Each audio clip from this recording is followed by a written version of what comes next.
Cottrell, and I am doing this live stream and recording on January 5th.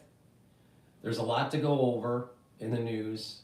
We have the Cybertruck issue, we have uh, the attack during New Year's in New Orleans. There's Trump being sentenced on January 10th. I have this kind of concept for 2025, and that is as as the years go by, each year seems to have more and more history packed into it. I feel, and maybe I'll be wrong here, but I feel that 2025 is going to be packed with 10 years of history.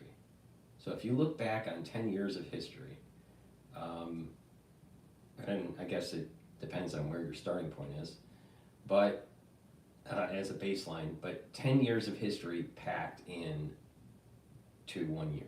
And that's what I feel 2025 will be. That means that there's going to be a lot of events that are happening.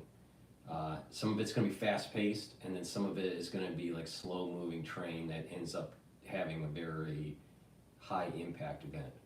All right. But just look at what happened during New Year's Eve and New Year's Day. Lots was happening. Not just the change of the new year, but all these terrorist attacks and stuff. So you can sense that there is this buildup of energy within 2025. So this is a big reason why I've been doing the telemetry shows and how this parlays with financial markets, how it will parlay with international affairs and domestic policy. It's going to be pretty profound. So, just keep that in mind. That's the kind of the mindset that I have right now for 2025. In addition, there are cases, pathogenic cases in different countries, especially in the United States, where cases are going up. And now we're talking about the RSV, SARS-CoV-2, and now there's this human MPV.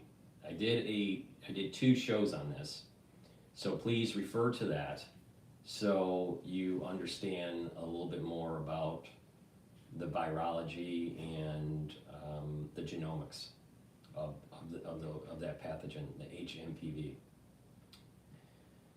So I'm not going to focus this show on that, but cases are going up, just like I said in late November and early December. I said December numbers will come in more than prior months. The data suggests that total cases for the year will be less than last year. All right. Also, since Thanksgiving in the United States, there has been an uptick of cases. Now, what is interesting is there's elevated cases in states that are somewhat in the Midwest and in Middle America. So that's concerning. All right, you're talking about lower population densities. So then you also have this issue with bird flu. So these cases are starting to increase. I'm not so worried about the bird flu yet, but I gave the reason why, and what you need to worry about if certain things start to happen. So just refer to those videos. That's not the intent of this video, okay? The intent of this video is to go over some of the other news that was transpiring the last few days, all right? So before we do that, please help support my work by sharing the links, following the channels. I have 4 channels on YouTube.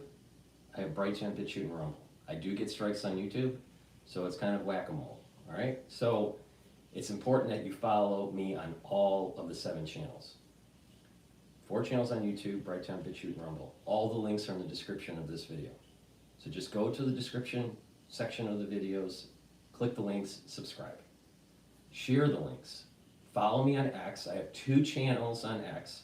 And I also have a channel on GETTR. Follow me there. You'll get notifications. That'll get around the notification issue. Some people are getting notifications from YouTube one day after I actually do premiere. So it's, that's another way to get informed. I also have a WhatsApp link where you can click that and you'll join the WhatsApp group that I've created. So you can get a feed. That's also a way that I get around the censorship. Now, another way to help support my work is ask your social media to follow me. As you know, I've been saying every time I do a video, I post a video on YouTube, I do lose subscribers, right? Meanwhile, I'm gaining subscribers on other channels that are not YouTube. But the whole point here is to reach a larger audience, so I can inform the public on what they need to do with their finances, with their health, and my take on international affairs. All right? Most of my videos, thousands of videos, the far majority of my videos are for free. All right? I do some medical lectures that are a module that you can purchase for $50. But the other stuff is free. All right? So I have thousands of videos for free that informs you about news and about health. So help support that work by donating. You can donate on my website, the-studio-reykjavik.com. The link is in the description of this video. It's the-studio-reykjavik.com. And you can donate through Stripe, PayPal, or Buy Me a Coffee on my homepage. It's down at the bottom of the homepage. You can also be a paid member to Patreon. That's another way to help support my work. All right. Again, I offer thousands of videos for free. You can get free podcasts on Apple Podcast. Link is in the description of this video. You can also listen to those podcasts on Podomatic for free. You can listen to the audio version of my podcast on my website under Broadcast Radio. And then you can also watch the live feeds on my website for free under Broadcast Live. So there's lots of ways to get engaged. The whole idea here is that this is interactive. So I'm going to open up X spaces for call-in. So, for the ones that like to talk, like to ask questions, like to, give me your opinion about what's going on with the information that we're covering in this video, it's supposed to be interactive. Please participate. So that's a great way to do it. So I appreciate all the support in whatever way you do it. And also, a great way to support your health and support the work I do is to purchase the products that I have on my store.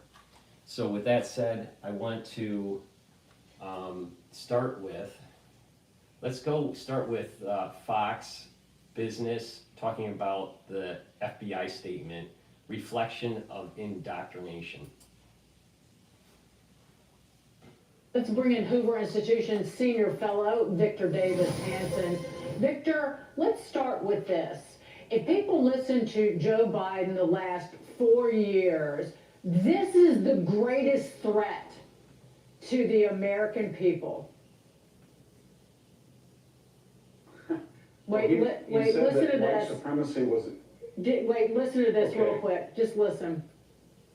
According to the intelligence community, terrorism from white supremacy is the most lethal threat to the homeland today.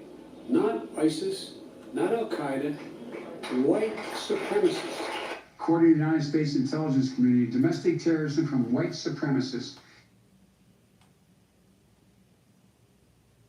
That was the Democratic play to demonize Republicans, demonize the MAGA movement, demonize individuals that are wanting to have our constitutional freedoms. They just want to create, now again, this speech that he did was on October 2021, all right? But there was this demonization of the conservative movement. And a big part of that conservative movement is white male, white female, but it's not the only. I mean, there are many minorities within the conservative movement, all right? But the thing is that they want to demonize. So this October 2021, A lot has happened since then, all right? We went through the whole DEI issue within the government, within elite institutions like Harvard, UPenn, MIT. Remember that over in Congress? You know, we had, there was this drumming up of unrest that was kind of like a BLM slash Antifa unrest on campuses dealing with the Israeli-Hamas war. There's a push for this kind of hardcore socialism on campus. That's who he's placating to. It's the white nationalists. It's the right wing. It's the, So they were trying to demonize people all the way up to the November 2024 election. That was their playbook. It didn't work. And so what's happening is Briggs, was it Briggs? Yeah. I always forget if it's Braggs or Briggs. Braggs, I think it is. Braggs is now pushing for a sentencing for Trump for January 10th. Right? So now there's more interference with the incoming president-elect. Now, will the sentencing be that big of a deal? Probably not. Probably not. I don't see them, imprisoning Donald Trump. I don't think that's going to happen. But it's a way to demonize him in the political sphere to say he's officially a convicted felon. All right? So it's just to demonize MAGA, it's to demonize Trump, it's to demonize his administration for little brains, for people that are little brained. He's placating to the little brains. Just like how the district attorney in New York is playing to the little brains. Trying to demonize, trying to circumvent, rule of law and process. And so what's going to happen is Trump's going to have to push. So he gets sentenced on January 10th. He'll appeal. That will probably go for, I don't know, a year, right? It'll be all in the time, it'll be big news, trying to trip up Trump and the things that he needs to do for his administration. Then the first 2 years are extremely important if he's going to do anything substantial in his second term. So they're trying to trip him up. All right? So you got 1 year of appeal, maybe longer. It'll demonize the Republicans. It'll demonize the conservative movement because he's a convicted felon now. And, for paying porn stars. All right? And as a legal expense. All right? And then, so they demonize him, trip him up. It's all over the news. And then now you're going into the midterm elections. See, the Democratic Party, they do have a playbook. It's all about smear, smear, smear, smear. Not make the country better. Not make the country more prosperous. I mean, look at what just happened. Maybe we'll find a video on it. Look at what just happened with all of the presidential medals. Why? I could be wrong on this, but I do not remember ever a president that's leaving office issue so many pointless presidential medals to people like Magic Johnson. Why? Hillary Clinton. Why? Bono. Why? I could understand Michael J. Fox. He doesn't have too much time left on this earth, and he's suffering from Parkinson's, and he's been trying to do a lot for Parkinson's research. Parkinson's, the disease, where you have gait issues, and he has a pretty severe case of it. So, he's tied into the whole trying to get more research funding for that. So I could see that. But you don't, I don't know how many people Biden awarded. I mean, what, 15? I don't remember it ever being like that. Now, I could be wrong. I could have been busy doing other things and never noticed. But why? Let's focus on like some real big stuff and not some of the frivolous stuff.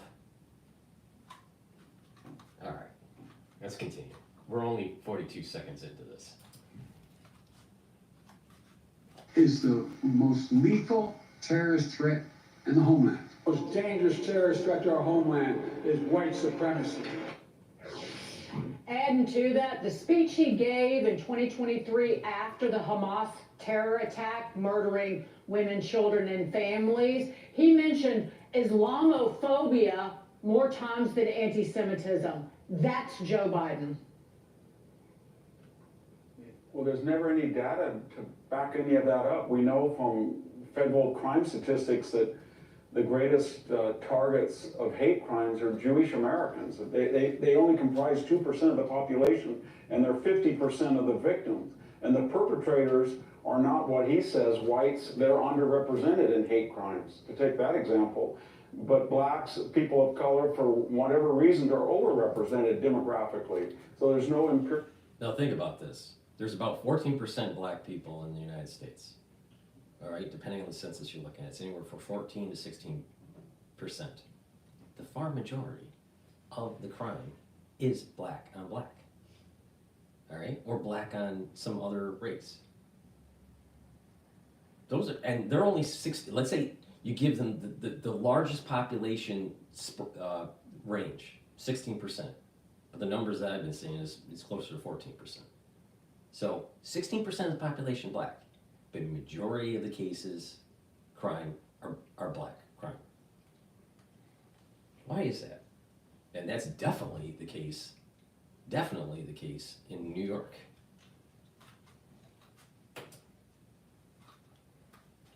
Data to back that up, other than he's pandering to his base. And the same thing about, if you look at the data of crimes in the context of terrorism, who perpetrates terrorism, it's not white supremacists. They don't rank anywhere near Islamic radicals. I mean, after all, this started with 3,000 people killed by Islamic radicals on 9/11.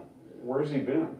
Victor, I want to bring the FBI into this as well. What do you make of the fact that the assistant special agent down in Louisiana was unwilling to call this right away without any data to suggest otherwise, unwilling to call it terrorism? That didn't seem like an accident to me. Yeah, I mean, she should have just suspended all judgment until she tends to make a reasonable conjecture, but she couldn't do that, and that's a reflection of her indoctrination. This DEI idea that it's okay to call people white supremacists as terrorists, but you don't dare touch a protected category. Exactly. The whole issue with the Democratic Party is they placate to these different minority, sub-minority, different categories. But they'll knee-jerk and blame the white supremacist, the white nationalist, the white dude that likes his Constitution and American flag. They'll demonize them lickety-split. But heaven forbid you actually say that some sort of Islamic jihad just happened in New Orleans. Oh my God, we can't do that. We gotta be balanced and fair.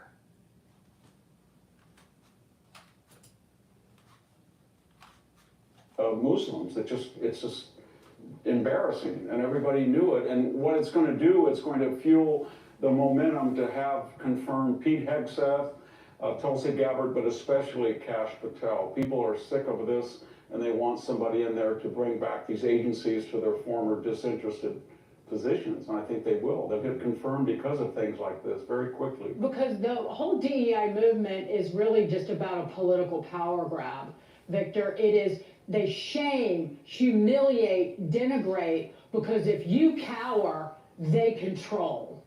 Exactly. That is the entire equation. Exactly. Yeah. Exactly. It's the same Same issue with the whole kneel, right? Kneeling at the stadiums during the whole BLM, fiasco.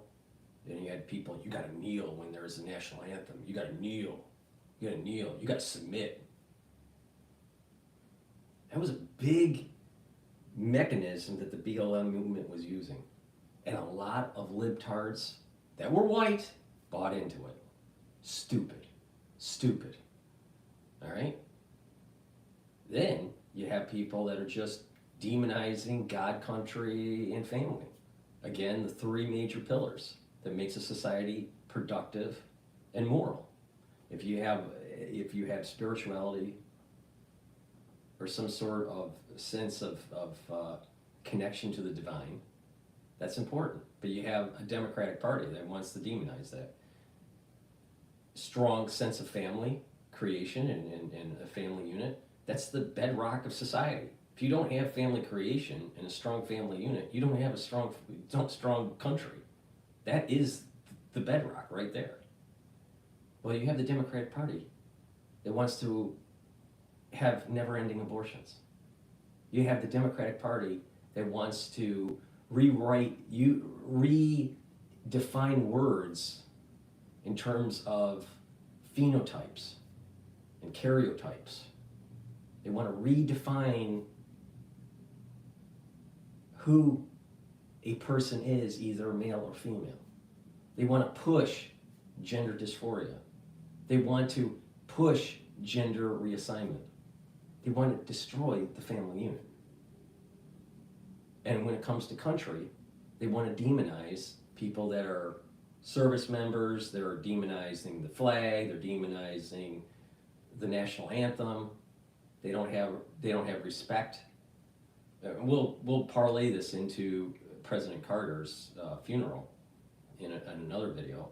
But President Carter was not a good president, but he was a president. And so every American citizen should respect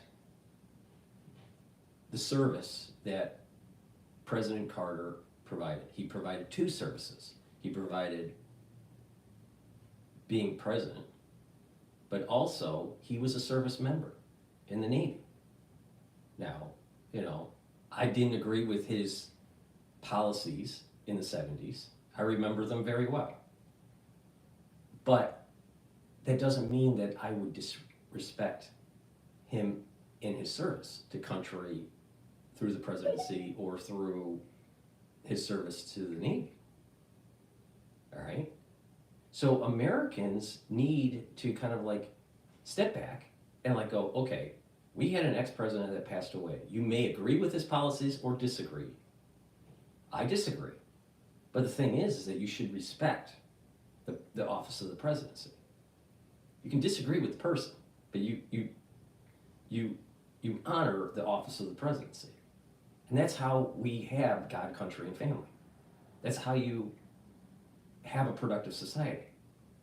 But the Democrats and some Republicans are having a problem with it in terms of country. Let me give you an example. There's Nassau County in Long Island. It's not lowering the flag, half-staff, to honor President Carter. That's wrong. First of all, it's against flag ordinance. If an ex-president passes away, all public buildings and government buildings are half-staff for 30 days. Why? That's to honor the office of the presidency. But when you have a society fractured and not following code, not following flag code law, right? Then you're disrespecting the office of the presidency. I don't like Joe Biden at all. At all. I think he's one of the worst presidents we've had in modern history. For my lifetime, he's the worst. The second worst was Carter. But that doesn't mean that I disrespect the office of the presidency. No American should disrespect the office of the presidency. This is how we get to God, country, and family. This is how you have a moral society through spirituality, have an affinity for country with the respect of its institutions, even though you can disagree with the ones that are leading those institutions. That's the wonderful thing about our democracy, or constitutional republic. And understanding that family and a healthy family unit is the bedrock of society. Democrats have a hard time understanding this. So what has happened is you have people giddy, as Trump stated, about bringing the flag half-staff in remembrance of an ex-president, President Carter in this case, during the inauguration of Donald J. Trump. Because Donald J. Trump will be inaugurated on January 20th. The flag staff, half-staff, will be throughout the whole month of January, because it's 30 days. So you have you have evil anti-Trumpers, right, that are mostly tied to the Democratic Party, that could be tied to the Green Party or some other party, but mostly Democrats. But you have these hateful people that are cheering for a half-staff in the background during the inauguration of Donald J. Trump. Wrong. This is wrong thinking. The half-staff isn't to demonize Trump. The half-staff is to respect the office of the presidency because a past president passed away. So now you have a county that is pro-Trump, that's not willing to bring down the flag to half-staff because of this giddy aspect to the Democratic Party. So now, because of this infighting between Republicans and Democrats, because of the half-staff flag issue for ex-President Carter, we're disrespecting the office and disrespecting, this leads to the disrespecting of God, country, and family. If you're disrespecting this little thing, you'll start disrespecting other things that are much bigger. So this is a problem. This is a problem. Again, it goes to those three pillars: God, country, and family. It's very simple. This country will be very prosperous and be blessed if we hold true to those three principles.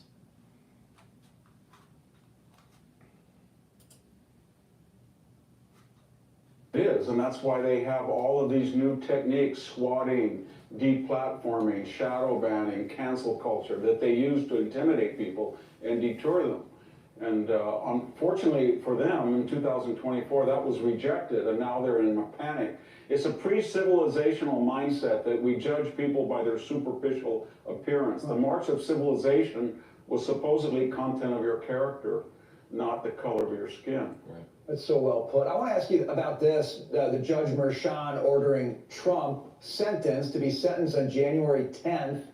It's a unconditional discharge is what we're hearing is going to happen, which wouldn't carry any sort of penalties in terms of restriction of movement or anything like this, but and we'll go into another video about this, but what it's going to do is it'll give the Democratic Party to demonize Trump through the next 2 years, try to demonize the office of the presidency, and especially the one that's going to be holding it, Donald J. Trump. They're going to try to create a hate within the electorate where during the midterm election that the Democrats try to get seats in the Senate and the House. So they're just going to, you can see the ad right now. Why would you vote for Republican? They're full of criminals. Even though they just pay porn stars. Okay? They pay porn stars for their services as legal expense, right? I mean, think about what Bill Clinton did, all right? Bill Clinton paid way more to hide his infidelity, all right? And he wasn't prosecuted, all right? So this is their play. Their play is to demonize the Trump administration, to demonize the Republican Party, and you're just going to hear these ultra libs, these blue-haired liberals just going, he's a convicted felon now. You can't vote for J.D. Vance in 2028.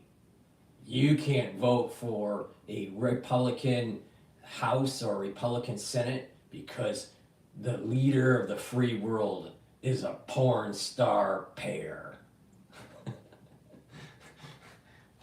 That's their game plan. That's literally their game plan. Demonize Trump. Meanwhile, he'll appeal. He probably will win an appeal. All right. Then he's not a convicted felon, but they'll demonize him. So I've seen these people even at the Harvard Club, all right? Ultra lib, all right? And they just like, we have these question and answer sessions sometimes, during these events.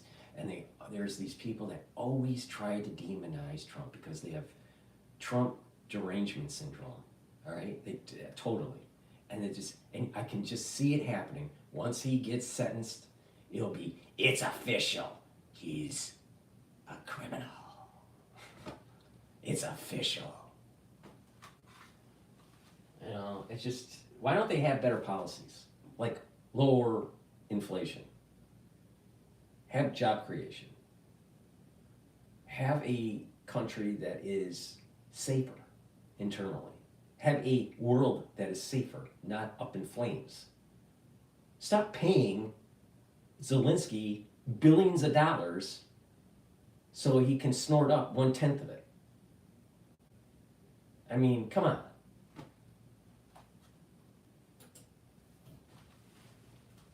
The felony on his record, that seems like a lot of spite to me. What do you make of it?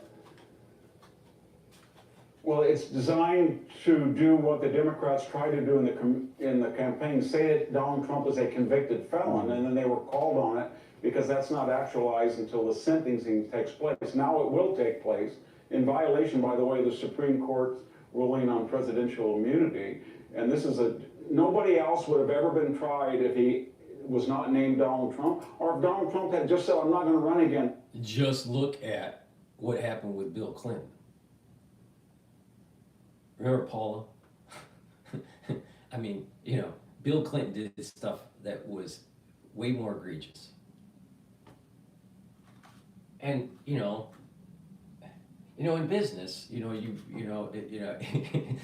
if your lawyer is paying your porn star, all right, and he gives you an invoice, don't you think that it's an illegal expense? I mean, how would you book that? Where would you put that on the T account?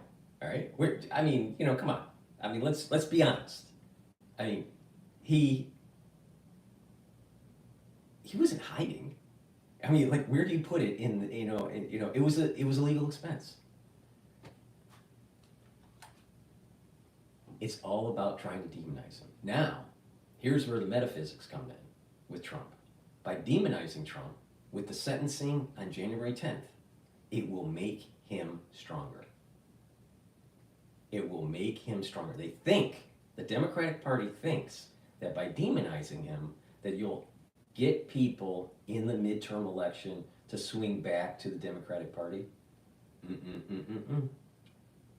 As long as he is a good president in his second term, which I suspect he will be, it will make him stronger. He's not going to like it, but it will make him stronger. The third time. Alvin Bragg would have never brought those indictments, and everybody knows it. So the sentencing, Victor, is next Friday. It's January the 10th. And President Trump did speak. Literally, Alvin Bragg let murderers get away because they were black in New York, and he focused on demonizing and trying to get a conviction of Donald Trump on porn star payments. Porn star payments versus going after murderers in New York. That he let go, he didn't prosecute, he didn't have his office push black males murdering people.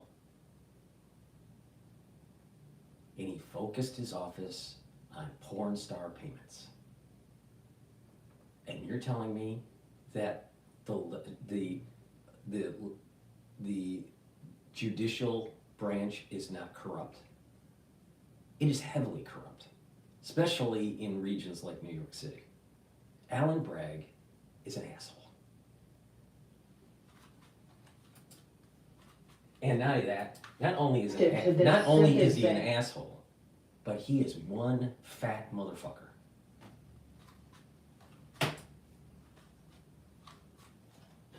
Spoke to Fox News Digital, and what jumped out at me from what he said was, he said, I'm not allowed to speak about the thing because I'm still under a gag order.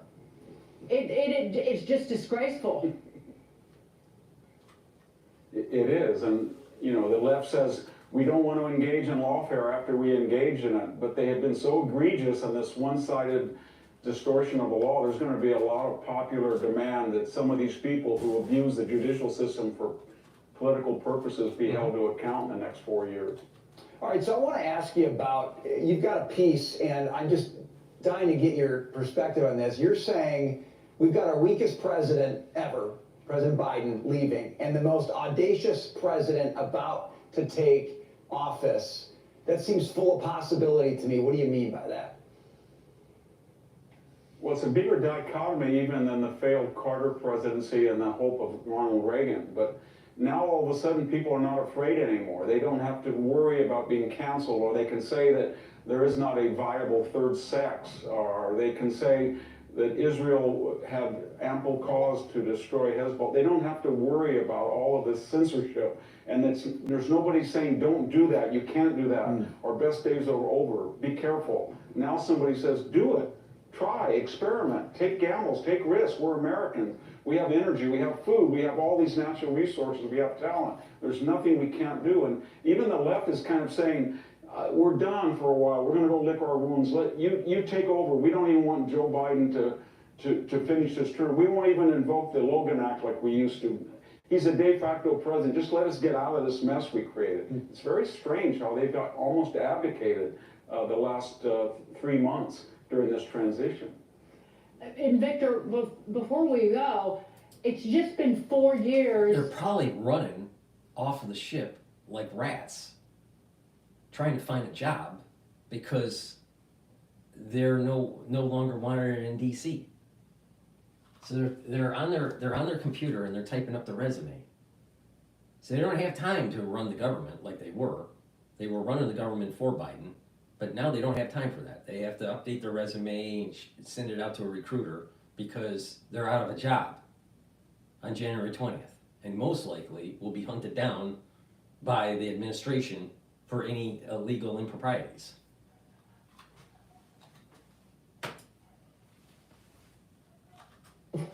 Blithely lying and incompetently leading. And at every turn, they could never, and Joe Biden and Kamala Harris, and the fact that Alejandro Mayorkas is still in that job after the death and destruction at his feet, and the hardship created intentionally with an open border, just the open border, and the terror attack in New Orleans. It goes back to what I was saying. If you don't have a strong country, if you don't control your currency, if you don't control your borders, you're not going to be a productive society. Your country will fall. So if you have the head of Homeland Security saying to the whole world, you know what? America's a smorgasbord. Come on in. We're not even going to check to see if you have legal papers. Just come on in and eat whatever you want. All you can eat buffet. That's Homeland Security right now. Now, if we have a porous border, do you think that it's opening up the door for a 9/11, another 9/11 event? Now, it might be orchestrated. It might be some lone wolves, who knows? But the thing is that the probability of another 9/11 event is escalating. Escalating for two reasons. Poor policy at the border, poor policy internally with these illegals that have come in. We have a national security state that doesn't like the Donald Trump new term. This is a recipe for another 9/11. And that is why it's so important to pay attention. Now, how that new 9/11 like event happens, I don't know. No one knows. But I do know this, in the aftermath of that new 9/11 moment, it's going to take away your civil liberties. And it's going to give more power to the national security state. That is guaranteed. Guaranteed.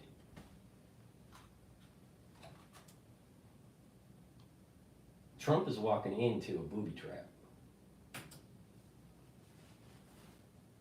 And that's exactly what the American people said. No. It was awful gaslighting. We saw that he was mentally challenged, and yet we were said that we were cheap faking to do that. Right. We saw the border was open with our own eyes every night, and they said, no, it's secure. The only role that Mayorkas played was anybody who voted for him on the Republican side for confirmation 4 years ago will be disgraced if he votes against any of the Trump nominees. That's the only value. I don't know. It's so crazy. All right, we're gonna play another video, but before we do, I just want to remind the audience, the ones that are watching live, and the ones that are on X Spaces, you know, you can raise your hand, do a request, ask a question, give me your opinion on whatever I'm covering right now. It's supposed to be interactive, so the ones that are watching the live stream on YouTube, you can listen and do a call in through X Spaces. Just click the link that's in the description box of this video, and go to my X page and watch or listen to the X Spaces and just do the request if you have any questions. Okay, so that's a great way for this to be interactive. This is supposed to be interactive. The whole point of the show is to be interactive, to get your opinion on things. So please make sure that you listen to the call-in on X Spaces. Okay, now what I want to do is play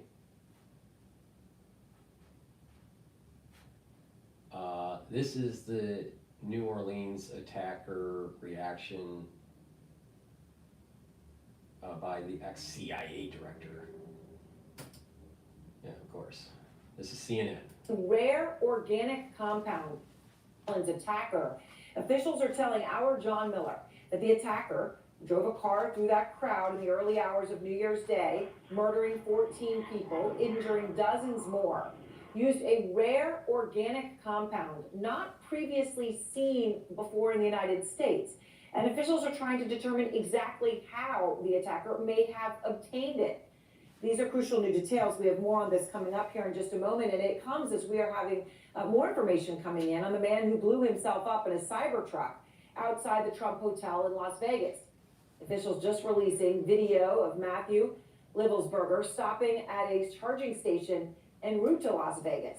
You can see him there walking. Again, these are data points that are suggesting what I said before the election. Before the election. All right? These are data points that are suggesting that we're moving towards a 9/11 moment. You set in motion, there's some terrorism domestically that's going on. Maybe they're really American citizens and they're just been radicalized. See, they're just priming you for the big event. Now that 9/11 like event may not be on 9/11/2025. It may be in July, or maybe it'll be in June, or maybe it'll be in May, who knows? But they're priming you for it. And another data point that I find is interesting is that as the cases are starting to go up in China on MPV, as the cases norovirus going up in the UK and the United States, as the cases are starting to become a little problematic for H5N1, instead of focusing on that, we're focused on Cybertrucks blowing up in front of the Trump Tower. So they're not only diverting your attention on something that could be very problematic down the road, they're also setting in motion the plausibility of an orchestrated 9/11-like event.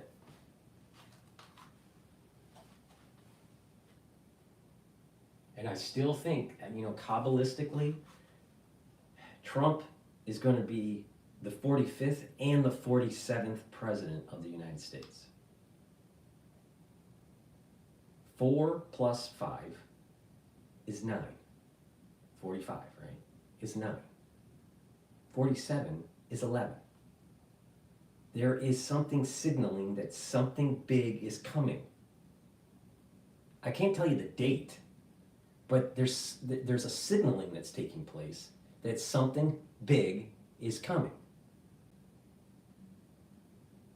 And it's going to be during the Trump administration. I personally think what it is that through the push for restructuring the national security state, through going after people that broke the law with the whole fake dossier and election fraud and all this stuff, all right, that there's going to be fits within the national security state that to prevent them from losing power, they're willing to do another 9/11 event.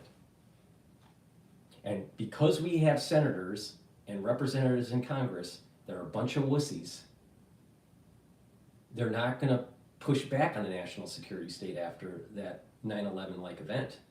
What they'll do is write more money to the national security state and give them more power.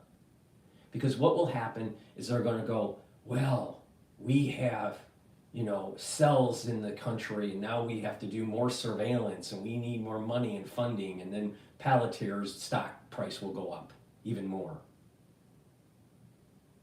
You'll have these, Raytheon stock will be going up even more because there'll be more money in national security for the national security state to surveil the citizens. Not just internationally, international groups that could harm the United States, but also domestic groups. They're eroding your constitutional freedoms because you have a president that's coming into office that wants to restructure the national security state because the national security state has been rogue.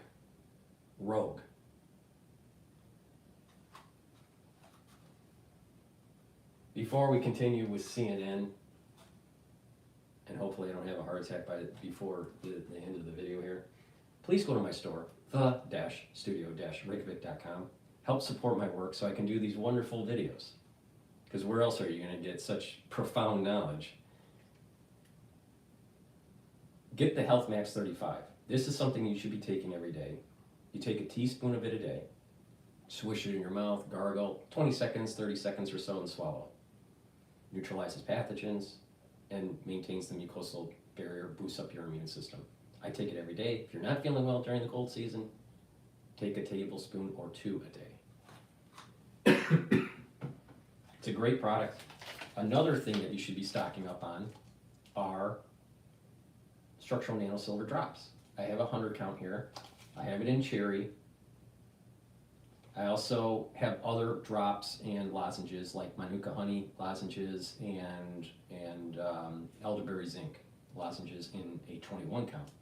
So please go to the store and get the cherry drops and lozenges. Why do you need them? Well, during the cold season, you're gonna get irritations in your throat. You want to attack that right away. Create those secretions, maintain that mucosal barrier, neutralize the irritant, okay? Now, this season is projected to be less total cases than the previous cold season. But cases are going up. The numbers that are coming in for December, they're starting to trickle in. They are up. It's elevated. There are many people sick in New York for different reasons. Some of it, according to the data, some of it is enterovirus, some of it is rhinovirus, some of it is influenza A, some of it's SARS-CoV-2, right? So, and RSV. Those are all going up. So you're gonna have case numbers higher in December, and you're gonna have case numbers higher in January. Now they're attributing it to the surge because of the holiday season. Very possible. And we're probably, by near the end of January, probably past the peak. All right, but cases are going up. You're gonna know people within your family that are sick. You're gonna know people at work that are sick. You're gonna know people within your circle of friends that are sick. All right, just be prepared. If you just be prepared and you just follow what I say to do, you're mitigating the issue. So just pay attention. It's really simple. So with that, I have, before I go to continue with the video, I have two types of structural nanosilver gels. I have it in a tube form, and I also have it in a dispenser. Okay, you use it the same way. It's a dual purpose product. It helps with your skin, it's a skincare, it can help heal wounds, and it also helps to neutralize pathogens. You can put it on your hands, around your mouth, around your nose, around your eyes, around your ears. Lightly coat your nostrils. Stays active for 5.5 hours. Way better than Perel. Perel doesn't stay active. It evaporates because it's alcohol based. Not only that, Perel cracks your skin. Structural nanosilver gel heals your skin, all right?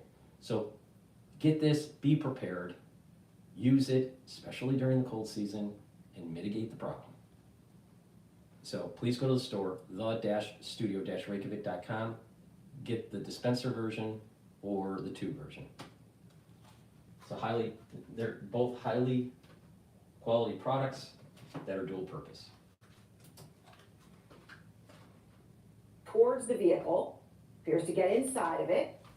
Now, officials say that his act in front of the Trump Hotel was a suicide. They say Littlesberger was suffering from PTSD and had trouble in his personal life. We know Littlesberger was active duty. He served in the special forces. He'd served in Afghanistan. He was a highly decorated military member. I'm sorry that I'm interrupting so often, but so many ideas pop in my head, and it's my show and I can do whatever I want. But the thing is, they're setting it up. Domestic, unstable citizen, most likely military, 9/11-like event. They're setting it in motion. They're setting it in motion. Now, service members that do watch this channel, you gotta wake up. You gotta talk to your platoon or the group that you were in service. Make sure everybody's okay. And you got to circumvent what the national security deep state is starting to set in motion with this 9/11-like event. And when all of our antennas are up, we can stop it from happening. But you can see they're already starting to demonize. Unstable vet, either currently in the military or have been out of the military for a while. I'm telling you, the national security state does not care about you. All they care about is the individual power that someone has within the national security state and the never-ending funding from Congress. And they don't want to be held accountable. And they're willing to demonize service members to be able to use you as a patsy for their next 9/11. Attacker in New Orleans, Shamsuddin Jabbar, also served in Afghanistan, also decorated for his service. His commander in Afghanistan tweeting today, quote, "I am in utter disbelief. He was a great soldier, someone who showed discipline and dedication. To think that the same individual who once embodied quiet professionalism could harbor so much hate, leading to such unspeakable atrocities, is incomprehensible and heartbreaking." But a newly uncovered audio file uploaded by Jabbar about a year ago offers a look into his religious beliefs. There he says, quote, "Satan's voice is also the misleading of people from Allah's way. They really go hand in hand." And we see that this gradually drives a person to, it's a gentle, gradual luring into the things that God has made forbidden to us. The intoxicants like marijuana, alcohol, sedatives, opioid stimulants, and others. But despite the military and service similarities between the two attackers, officials say that the two incidents are not connected.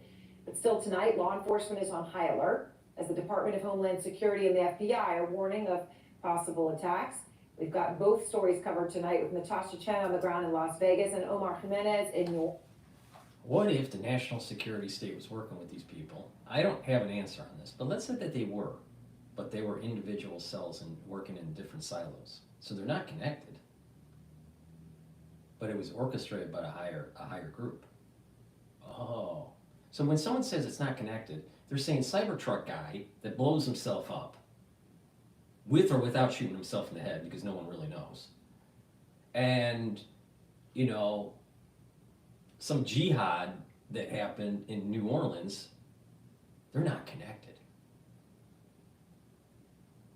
But they don't go to the next level of thinking. Like, were they siloed and orchestrated with, from a higher group? Maybe. What's the probability that both of these incidences taking place on New Year's Day, right?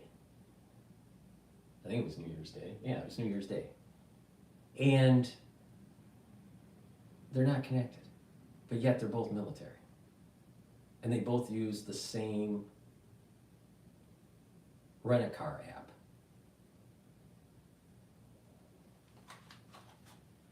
And the optics of, because we know that Elon has positioned himself with Trump has positioned himself with Elon for restructuring of the government. Where do you think some of that restructuring is going towards? The national security state. That restructuring there is a lot of wasteful spending there. On top of all the other nefarious things that they do, that there needs to be major restructuring of the heads of these agencies. So the optics are blow up Elon Musk's Cybertruck in front of Trump Tower in Las Vegas.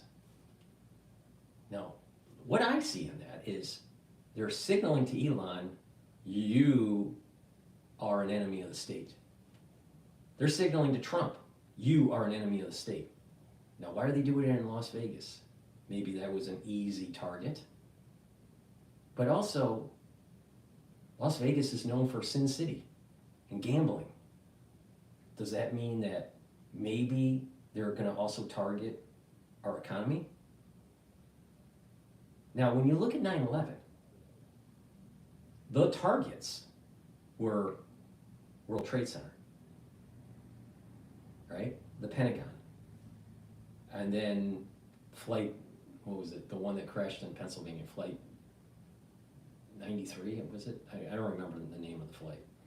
But, the one that crashed in Pennsylvania, the thought was the target was going to be Congress or the White House. So they were hitting branches of government, they were hitting the military, and they were hitting economics. Is this thing that we just saw on January 1st, a prelude to this 9/11 like event that I'm seeing starting to emerge. There's signaling. There's a signaling that's happening here. Now, did Cybertruck guy know about New Orleans guy? Probably not. Probably not. That doesn't mean that they weren't working for the same people.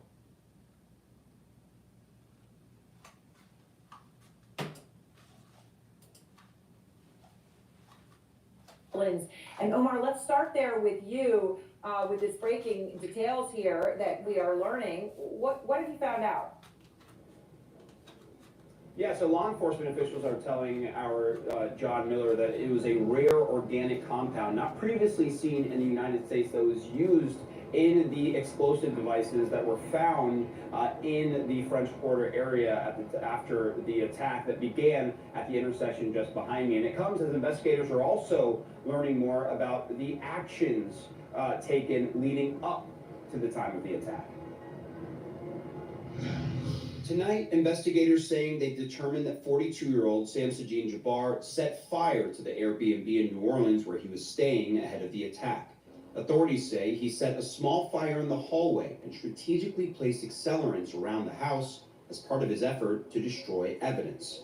All of this as federal authorities are now warning law enforcement across the country to be on the lookout for potential copycat attacks. So you're the council member that represents the French Quarter.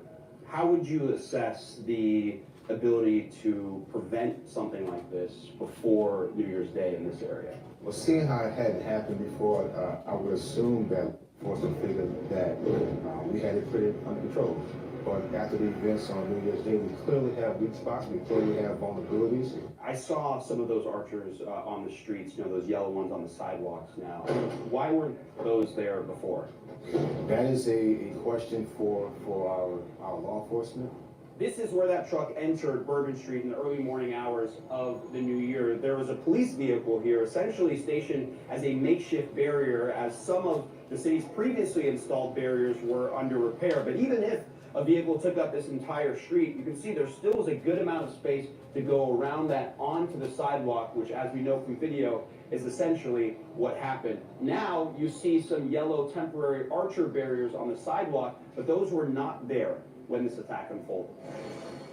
The city police department has made clear in recent days that barriers previously installed to try and prevent vehicles from coming down the street were under repair ahead of February's Super Bowl in the city, and many of the current measures in place are temporary. But going back years to 2019, a private security firm warned the risk of terrorism, including by vehicular attacks, remained, quote, highly possible, and recommended that vertical safety structures that can move up and down, known as bollards, be fixed and improved immediately. That didn't happen. It's still a bit unclear as to what took so long. We are definitely going to look into this as a council to figure. Can you say municipality corruption? Where'd the money go? Why was there such a failure of security? So it's a little bit of DEI because, you know, grandma is running the police department, and you have a lot of corruption going on.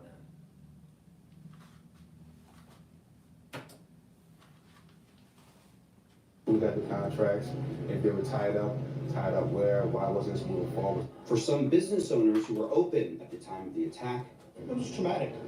You know, it wasn't just like a random shooting or something or whatever. This was like, you were seeing it all down the street. the extra barricades are a welcome sight for him. It's very nice to see him, and we know we have more to go. I'm happy to see them all, and I'm happy to see, you know, all the police officers. And there is still a police presence at the entrance to Bourbon Street here. Now, obviously, we have the Super Bowl coming up next month here, and I actually asked that city councilman if he was satisfied with the security assessment or the security efforts that they've seen so far. He says those sidewalk archer barriers are just the start of what he would like to see in the wider safety picture. But of course, as you heard, he did believe there were clearly some vulnerabilities. He does expect them to have more security in the lead up to that big event there. Out front now, Leon Panetta, former defense secretary, and of course also former director of the CIA. Director, I guarantee, I haven't even seen this video, but I guarantee you that he's gonna say something like, for surveillance of domestic cells.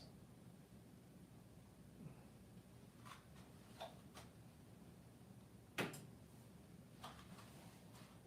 going to just start with you, if I may, we've got a lot of breaking details here, but with what John Miller is reporting on the New Orleans attacker. He is saying that the attacker used a rare compound, an organic one, that until now had never been seen as used in the United States. And then officials at this point are still trying to determine how the attacker may have obtained it. We don't yet have details on exactly what it is, what made it so rare. So I understand there's crucial pieces of this missing, but we do know rare organic compound never before seen used in the US. What does that even say to you? Well, it goes Well, back to. thank you for asking, Aaron. Thank you for asking. It means that you have a porous border, and they're setting up for another 9/11 moment. That's what it means. They're tying domestic cells to the international groups that don't like America. And guess what? The CIA is all over this one. Their playground is in the Middle East. Their playground is in Middle America. I'm telling you, they're setting us up for a 9/11. To the fundamental finding here, which is that he was essentially a lone wolf terrorist Bullshit. who was inspired by ISIS. And what that means is that in many ways, even though there may have been nobody to connect with him directly, that being inspired by ISIS and following ISIS, and Let's think about ISIS this. was Let's a put way- our Sherlock Holmes hat on. Panetta. All right, let's put our Sherlock Holmes hat on. Ex-military guy. All right. I think he was in human services. I'm not sure what he did. I think he was in the service for 10 years. So he must have done many things. All right. So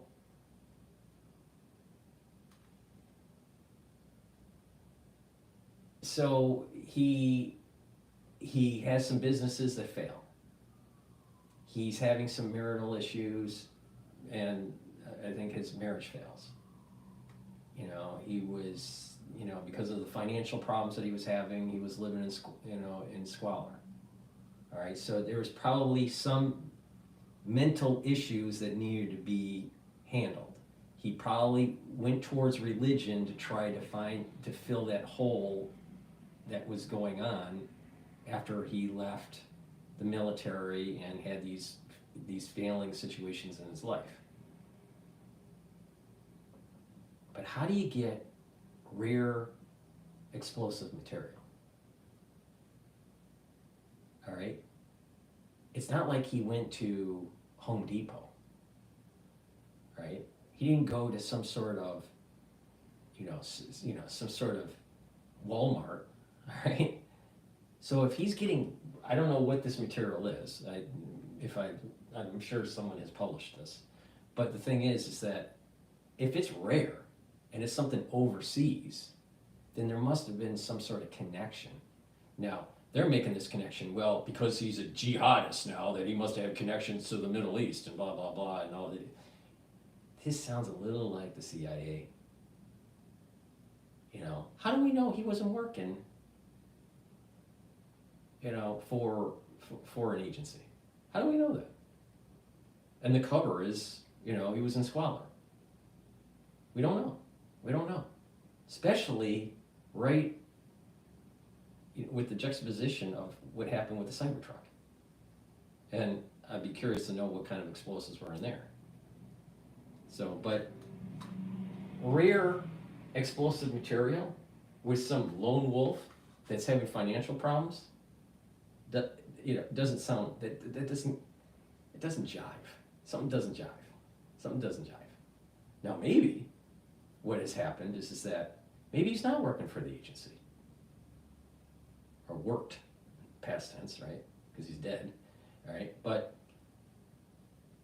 maybe they found someone that was vulnerable, and the agency was hooking him up with people that had access to this type of material. So you had an individual that was on the edge emotionally because of finances and whatnot, personal problems. He was going down a path, and the agency was able to find people like this and kind of coach them towards this kind of domestic situation. I would not put this past the CIA. They're not for us. They're for themselves. Now, I know this sounds conspiratorial, and I have no evidence to suggest that this is the case. I'm just stating a hypothesis that what possibly could have happened here. I don't believe he worked for the agency directly. He definitely had emotional problems. But couldn't the agency link him up with certain people that they know wanted to do harm to American citizens? And this individual was on the edge, and he was just slightly coached over it by the agency. They probably work that way. I don't know for sure, but something doesn't seem right here. It happens on New Year's Day, early in the morning for the New Orleans situation, and an event with the Cybertruck. And it's already been telegraphed by Trump that he wants to restructure the national security state. The CIA and the FBI are totally out of control. Now, those were agencies that were heavily involved with 9/11.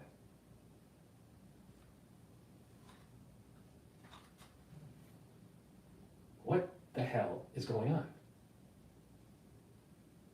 Some lone wolf that can find rare organic material? Really? Really? How? That there was this lone wolf that was operating in this country. I think there has to be a very careful investigation as to how Again, I apologize. Every 10 seconds I have to interrupt. But the thing is that they're going to keep on pushing the lone wolf's story, because what does that mean? If it was a if it was a consortium, then you could go after that consortium, target, kill, and done. But if it's a lone wolf, you never know when that's going to happen. So you have to have surveillance technologies never ending. You got to have 1984 and Big Brother, and you have to have Little Sister forever when there's lone wolves. But if you have an enemy that's coordinated, that's mechanized, maybe even, with asymmetric warfare, but it's coordinated, then you can seek and destroy the enemy and then go back to a peaceful setting. But if you have lone wolves that are domestic, you got to have surveillance technology. So you have a CIA director going up to Congress saying, we need more money for surveillance. We need to have more servers. We need to use AI. We need to have Minority Report. We need to erode the constitutional freedoms of the American citizen because we have lone wolves. And they wink, wink. And that wink, wink to the congressman is, oh, we're going to buy technology from Palantir. Make sure you buy stock in there. We're going to need Raytheon. Make sure you buy some stock there. And they'll also go wink, wink. And that means that they created a situation for the lone wolf. Somehow, some way, indirectly or directly. This is the reason why the national security state should be truncated, seriously reduced in its funds, and every single motherfucker that has perpetrated this type of thing needs to be held accountable. This fucking dinosaur, Panetta, Found that resulted or that could have resulted in additional explosions, how that found its way into his hands. I think it is something we've got to pay attention to, because I think this is a dangerous moment if we're facing other lone wolf terrorists in this country. yeah, see, It's you got incredibly other lone dangerous. wolves, you got, other lone wolves, we gotta be worried. We need to have surveillance technology. We gotta have the ability to hunt those lone wolves. The CIA and the FBI are supposed to protect us from an existential threat. Now, the CIA is supposed to deal with the international threat, and the FBI is supposed to deal with the domestic threat, the existential threat, not the demonizing of certain types of political groups that are against the establishment. But if you have a group, like, let's say, Republicans, and you're a mother, and let's say you have kids in school, in public school, the FBI thinks you're a terrorist because you don't want to have gender dysphoria in your school.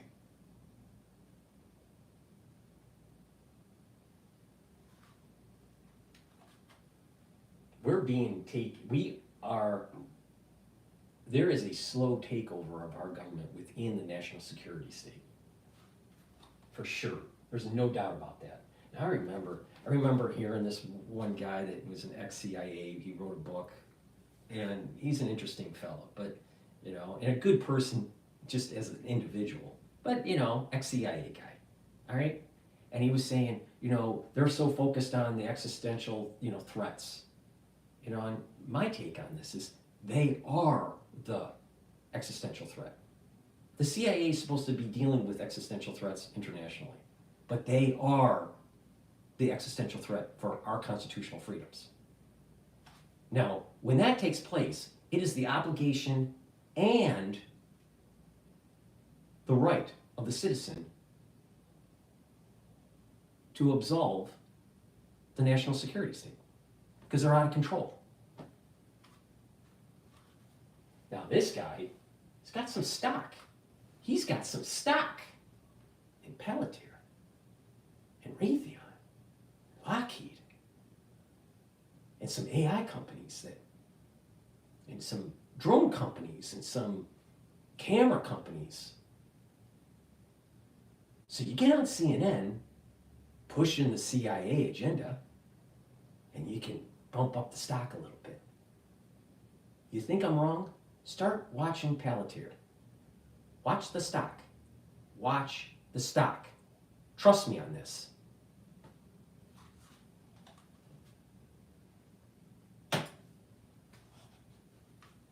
You talk about ISIS, certainly he was inspired by ISIS at the least, but what I find interesting, Director, is that ISIS has not yet claimed responsibility for the attack, which in some cases, when these horrific things happen, even if it's simply inspired by ISIS and not directed by... Well, thank you, Aaron, for asking me.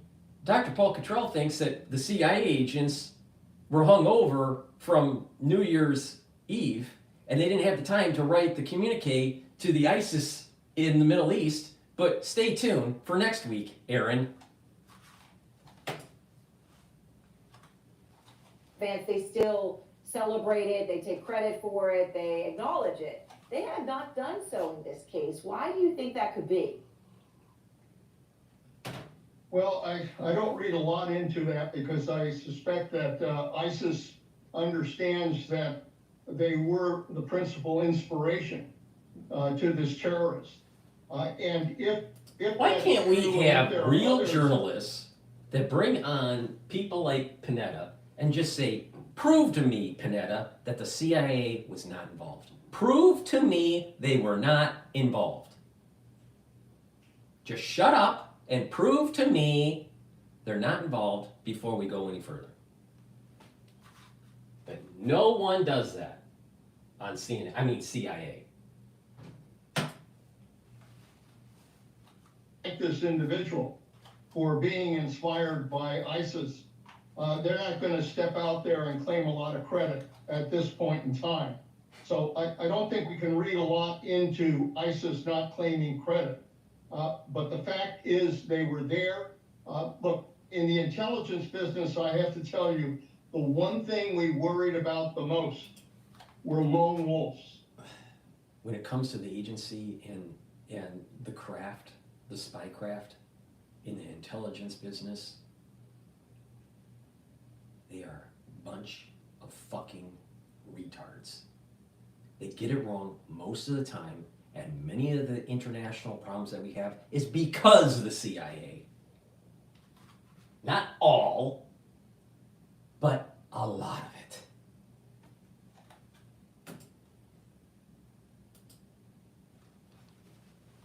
How do you track them down? How do you try to protect against this kind of random terrorist act? It is very tough to do. And that's why when it happens, it's got to... And it's so tough for us, so we need more surveillance technology. We need more provisions to erode the constitutional freedoms of the domestic citizen. We need Minority Report. We need 1984. We need you to obey the government. That's where this is leading to. Because they let this happen. There's a lot of concern about whether or not intelligence and law enforcement are paying enough attention to the potential for other lone wolves. I remember this conversation, having it with you so many years ago when you said this was your largest, your single biggest concern. Director, are you concerned that you have two individuals, and obviously they are not related as far as we understand them in any way, but decorated military, one active duty. How much does that worry you? Well, I obviously, as the former Secretary of Defense, I don't like the idea that former soldiers who served well, at least during the time they spent in the military, that somehow there was something that happened that then turned them into terrorists. What that was, we don't know. Look, I don't think there's a direct connection here between MK Ultra? Maybe? I don't know. Maybe they're pissed off at the national security state for fucking them up. military experience and suddenly becoming a terrorist. But I do think that what it means is we have to pay attention to people who have served, who have been in action, pay attention as to whether or not they are potential targets for ISIS to try to Oh, now let's, they're just wrapping up the video right here.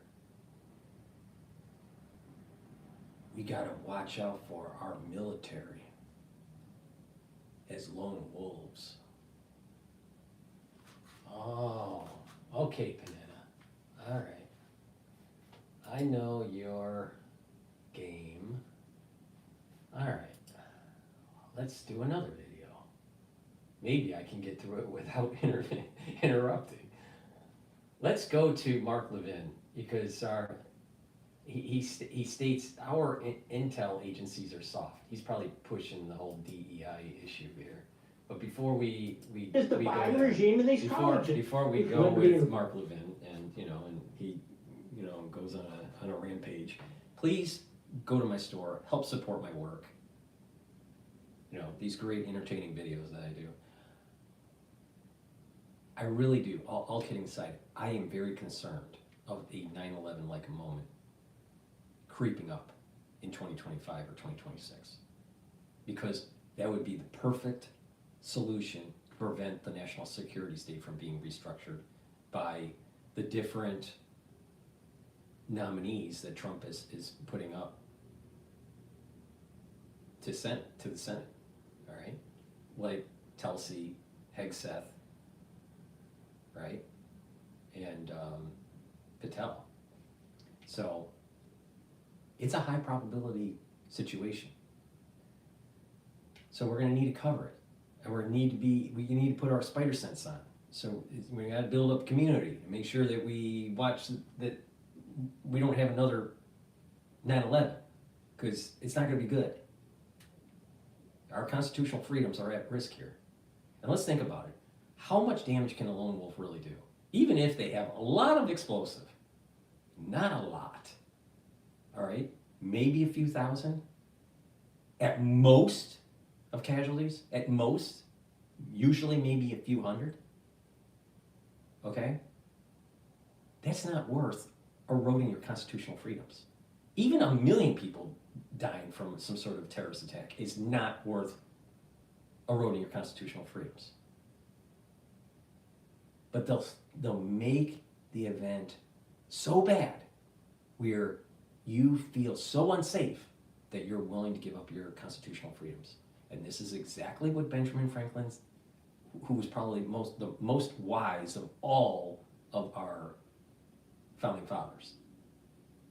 Do not give away your freedoms for security, because when you do, you will not have either. He warned people. He warned us not to go down this path. Please go to my store, the-studio-reykjavik.com, and help support my work. I partnered up with Rainbow Herbals, and we've developed these deodorant bars, all right? And these deodorant bars are either in citrus or in peppermint, lavender, and tea tree for the scent. They're made from essential oils from the Himalayas, very high quality ingredients, all natural. There's no aluminum, no baking soda in this, very high quality, and it's a dual purpose. You use it as a deodorant for males and females, but it also helps to detoxify your body. So go to the store, the-studio-reykjavik.com. The link is in the description of this video, and get a couple bars for your household. Citrus or peppermint, lavender, and tea tree, very high quality deodorants, help support my work, and help support your health. It's way better than the crap that Procter & Gamble sells. And get the structural nano silver soaps that I have. You can get it in charcoal tea tree. Go to the store, the-studio-reykjavik.com. Very high quality soaps. Neutralize pathogens. Helps your skin out. And I take a lot of different supplements to slow down the aging process, boost up my immune system, and help with my endocrine system and all these other things that I do with the stack. One of the ingredients that I've added to my stack, one of the compounds, is NAC. The reason why I added it to my stack was to boost up glutathione levels. Glutathione is a great way to soak up free radicals. It's synergistic with C60. So C60 soaks up free radicals one way, and then NAC helps to soak up free radicals a different way. It's through the glutathione pathway. So this boosts up your glutathione, really important, especially when you get older. It also helps to detoxify your liver and your kidney, especially if you take acetaminophen. And NAC helps to calm the nervous system, reduces anxiety, tries to get you into a parasympathetic mode. If you're in a sympathetic mode, there's too much anxiety and too much cortisol levels, so that hurts you. It prevents you from sleeping, and too much cortisol levels increases your glucose, your blood sugar, and your immune system goes down. Bad. But if you go into parasympathetic mode, you're more calmer, and your body is just in a better state. Okay, so NAC has 3 different things about it. 1, boosts up the glutathione so you can soak up free radicals. It helps to detoxify your liver and your kidney, and it calms down your central nervous system, calms down anxiety. Okay? This is a great stack for improving your health. So please go to my store, the-studio-reykjavik.com, and take NAC. This is something that I've added to my stack to improve my glutathione levels. And since we're talking about inflammation and glucose levels and stuff, before we go to Mark Levin's video, take the turmeric and the ashwagandha as a stack. okay? I've been doing this for years. Turmeric brings down inflammation. It's also an antioxidant, so it soaks up free radicals. All right, this brings down pro-inflammatory cytokines. Ashwagandha root helps to control your blood glucose levels and your cortisol levels. So many people in the United States have too high cortisol and too high blood glucose levels. So taking ashwagandha root will help to calm that down, all right, and control your blood glucose levels. When you do that, you reduce inflammation, and you're also helping your immune system. When you stack these together, they work really well in terms of improving your immune system by calming it down and soaking up free radicals and controlling the blood glucose levels. And it's also helping with cardiovascular health. So you're helping your immune system and your cardiovascular health. So please go to my store, take this as a stack. The turmeric brings down inflammation and it soaks up free radicals. Ashwagandha root brings down cortisol levels and controls your blood glucose levels. They work really well together for your immune system and your cardiovascular health. So please go to my store, get the turmeric and the ashwagandha. It's a great stack. And it's one of the 3 pillars that I have. The 3 pillars of just starting off on good health: neutralize pathogens with the structural nanosilvers, soak up free radicals with strong antioxidants like C60, and bring down inflammation with the turmerics and the ashwagandhas. All right.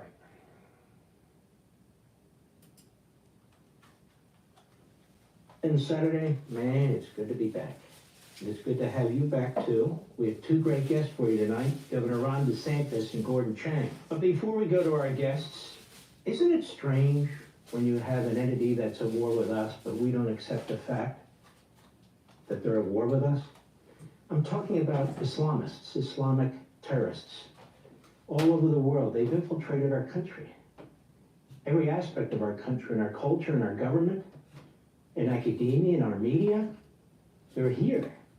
Right now, as I speak, the war against America by the Islamist terrorists. They've infiltrated our country. And yet we have this horrendous Islamic terrorist attack in New Orleans by Samsud Din Jabbar. And the first thing out of the mouth of the official, senior FBI official is, they're not sure it's terrorism. They're not sure it's terrorism. You see, ladies and gentlemen, we can't win a war, and many, many more of our American citizens are going to die if we don't acknowledge that we're in a war with Islamic terrorism. And yet apparently the Federal Bureau of Investigation, the soon-to-be gone director, thank God, he talks about red flags, he talks about terrorism, he spoke a lot about white supremacy, he talked a lot about homegrown terrorism. This term, homegrown terrorism, is very interesting to me. Homegrown. What does that mean?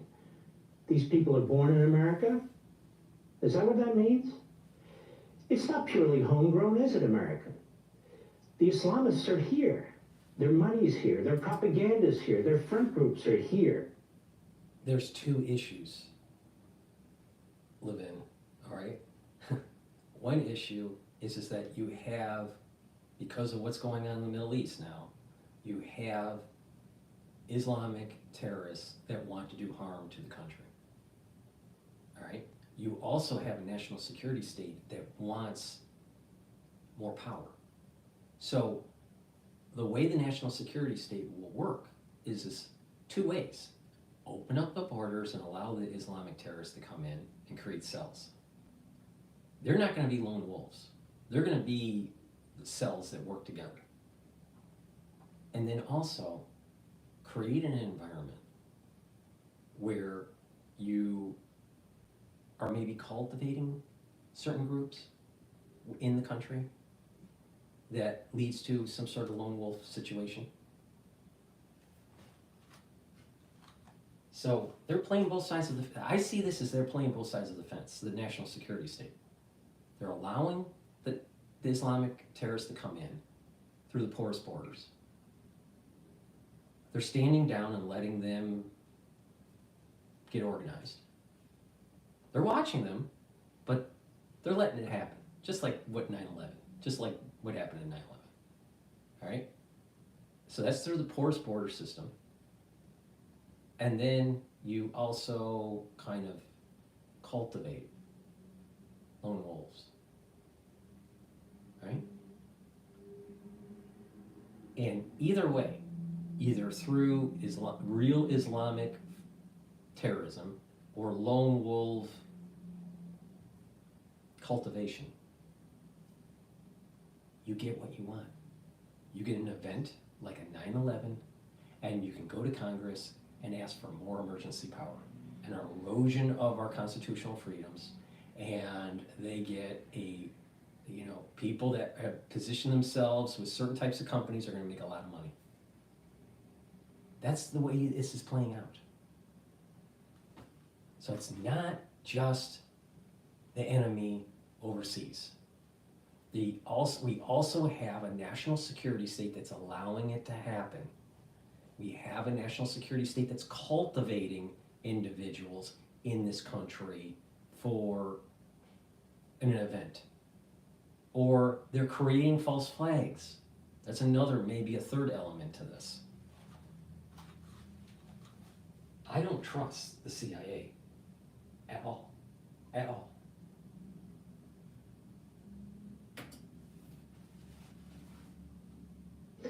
So American citizens are being influenced, inundated, propagandized by these Islamist terrorist entities, some of which are states, some of which are organizations.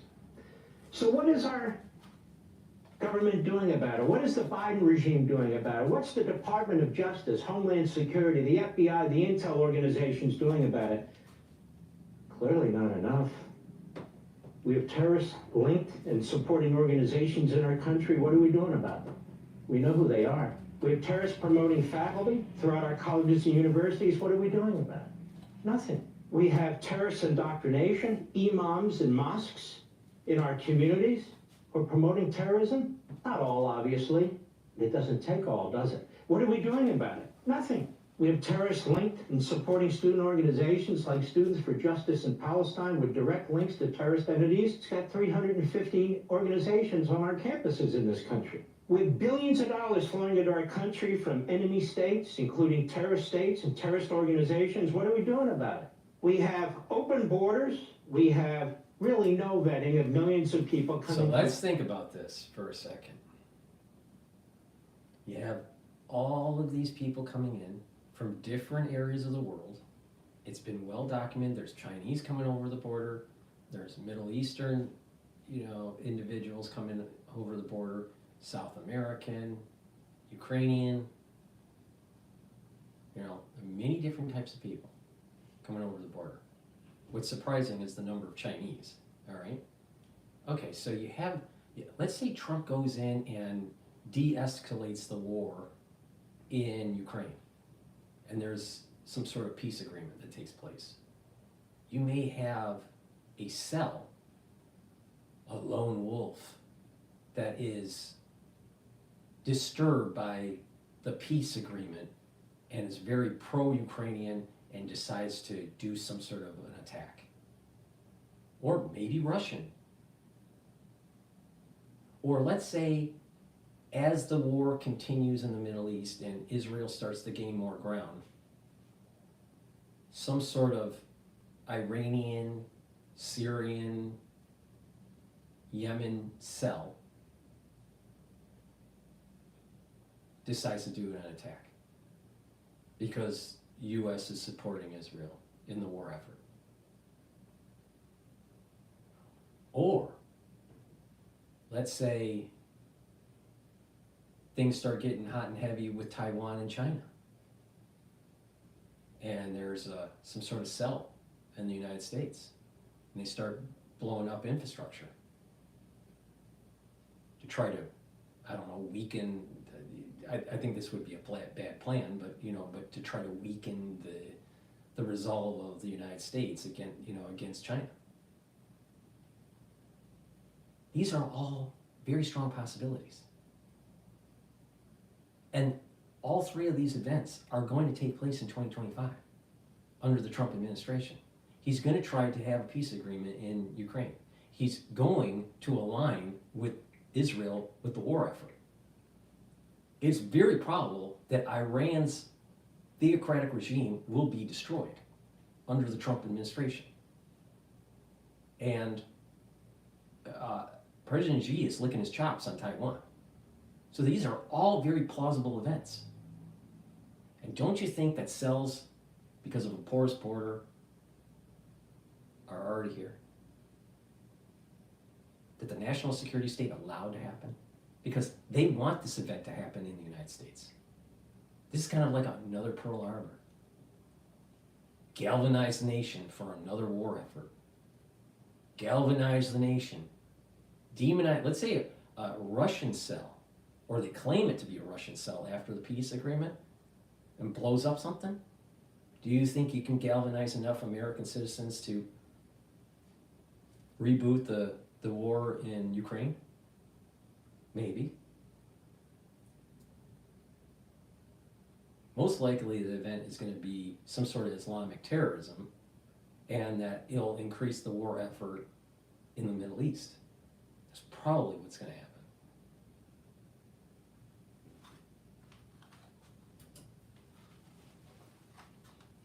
Terrorist states, we have tens of thousands of people coming into this country, single adult males of military age. What are we doing about it? Oh, we're giving them welfare benefits, don't you know? Maybe even visa cards coming from Venezuela, coming from all kinds of countries. Oh, but don't worry, we're told by liberals. Oh, don't worry, we're deporting more than ever before. You know, that's pretty funny. We've got tens of millions of illegal aliens in this country, but don't worry, we're deporting more than ever before. Isn't that a strange comment? It's a ridiculous comment. We're actually flying people in here. We're actually pretending illegal aliens are legal. We're doing everything we can to bring people into this country. Terrorists, criminals, Venezuelan gangs, it doesn't even matter. And yet they tell us they're deporting more than ever before. We have social media platforms that are being exploited by terrorists and terrorist organizations. What are we doing about it? We have executive branch officials unable or unwilling to do anything effective about it. Well, we've done something about that. We did it in November, just in the nick of time. Well, we're told there's a lot of reasons we can't do anything about it, like the First Amendment. All these people preaching terrorism and attacks and hate and violence. All these people in the streets chasing Jews like we have a Kristallnacht every night. Synagogues under attack. Jewish organizations under attack. What can we do about it? The First Amendment. People who know nothing about the First Amendment keep telling us we can't do anything about it because of the First Amendment. Well, there is unprotected speech. There are such categories in this country: defamation, fighting words, true threats, obscenity, child pornography, hate speech, fraud. Now, there are certain restrictions, of course, but maybe we should give it a try. Don't you think, every now and then you go after these individuals? The latest Supreme Court decision, as pointed out by Drexel Laws, Virginia versus Black in 2003. That involved the image of a burning cross, still one that inspires fear and anger among Black and Jewish Americans, and is an unfortunate fact that it's not been left in the past with other ugly relics. In 1998, 3 men, Barry Black, Richard Elliott, and Jonathan O'Mara, were arrested and convicted separately of cross burning, violating a Virginia state statute prohibiting cross burning on the property of another or in public places with the intent to intimidate. They appealed their cases to the Virginia Supreme Court, arguing that the statute was unconstitutional because it treated the act of cross-burning itself as the only action required to prove intent to intimidate. The court agreed with them. So it went to the Supreme Court of the United States. That court held in a 7-2 decision, authored by Justice Sandra Day O'Connor, that a state may ban cross-burning carried out with the intent to intimidate. But the provision of the Virginia statute treating the act of cross-burning as prima facie evidence of intent to intimidate was unconstitutional. A cross-burning may be carried out for a reason other than intent to intimidate, according to the court, such as a political rally. Even if the act of cross-burning arouses a sense of anger or hatred among the vast majority of citizens, that anger or hatred is not enough to prohibit the burning. Only cross-burning is done with the intent to intimidate and prohibited under the First Amendment, because burning a cross is a particularly virulent form of intimidation. Well, let's see. How about chasing Jews down the street or preventing them from going to college when they pay tuition? We have all kinds of overt affirmative acts to go with the so-called free speech that have been taking place in this country. Seems like a great Supreme Court decision to me. Immigration Reform Law Institute in October 24 2024, they also point out that we have a pursuant to section 23398 of the Anti-Terrorism Act, it is a crime for anyone in the United States to provide material support to a designated terrorist organization. Additional federal laws make it illegal to endorse or espouse terrorist activity or to persuade others to do the same. And by colleges and government officials placating to organizations that are sympathetic to Islamic terrorism or the Islamic cause in the Middle East, or some sort of sympathetic to some sort of caliphate, all right? These people are falling into that category that I was saying a year ago, where you have the ultra liberals, where they're going to align themselves with the dark side of Esau, and that over time, as the war effort is happening in the Middle East, you're going to start seeing that the dark side of Esau is going to be cursed, and these ultra liberals will be held accountable, and they're picking the wrong side. You're again seeing it. You're seeing it right now. It's already starting to turn, right? So, it's going to be interesting. That's why I'm saying 2025 is going to be a very, very, very interesting year with a lot of activity. All right. Now, hopefully, we get through this alive. I think most people will. But the thing is there's going to be a lot of activity in 2025. And it's because of the national security state and all of its doings over the many, many decades. It's going to have convulsions now. But here is a perfect example where you have the ultra-liberal mindset, where they've aligned themselves with some sort of minority kind of aligning themselves and having sympathy for a minority group, all right, in the Middle East.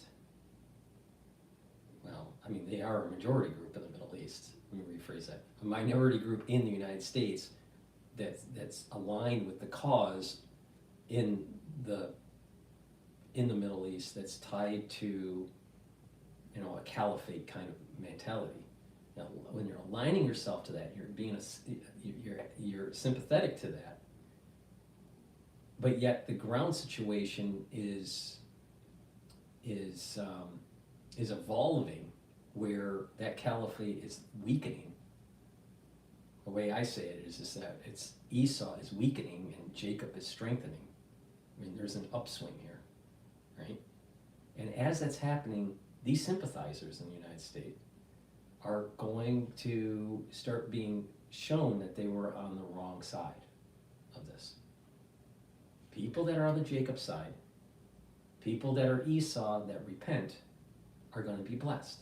The ones that negative Esau are going to be cursed. So if you're sympathetic to negative Esau, you're going to be cursed. And as the activity in 2025 starts to increase, as the velocity, right, as the speed of this increases,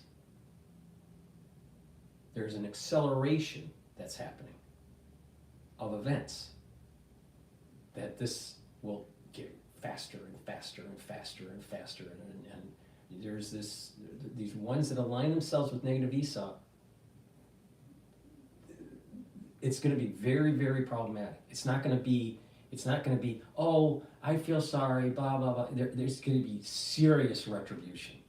There's going to be serious retribution because of these ones that align themselves with negative Esau. Now, there are ones that align themselves with Esau, but a part of Esau does repent. And that's when Esau's positive. Esau splits. So, talking metaphysics here. Esau splits positively and negatively. The sympathizers, most of them, are going to stay with the negative Esau. And those people are going to be hunted down. They're going to be hunted down spiritually, and they're going to be hunted down physically.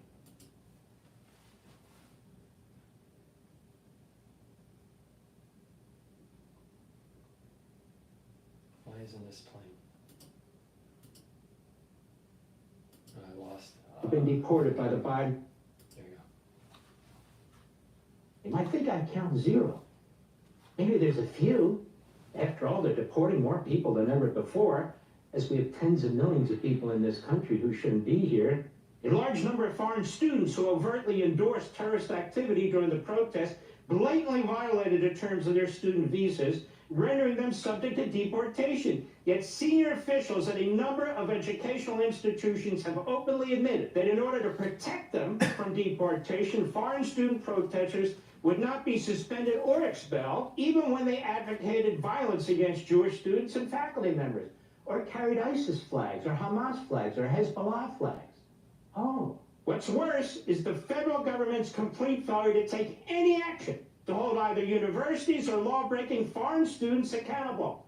They're on student visas, you kick their ass out of the country. In fact, government responses to the protests have been so similar to those offered by universities and colleges that it appears that the two are collaborating. That is, the Biden regime and these colleges, to protect foreign students at the expense of the American public. When the White House was asked about Here's an example of how the negative ESA, the ones that have aligned themselves with negative ESA, will start to collapse. Look at the fall of Syria and how quick it happened. Now the question is, will it be stable with HTS? Who knows, all right? But it fell very quickly. And you can see that now the United States and Israel is moving towards Iran, right? And I think that's what the drones are all about. They're testing stuff, all right, for a drone warfare. That's my gut feeling of it. But look at what happened at very prestigious institutions that were pushing the DEI agenda and demonizing God, country, and family. It collapsed. The mountains, these mountains, right, of the intelligentsia melted like wax. They melted down very rapidly. So you're seeing mountains melting in the Middle East, and you're seeing mountains melting like wax in intelligentsia institutions because they align themselves with the negative soul root of Esau.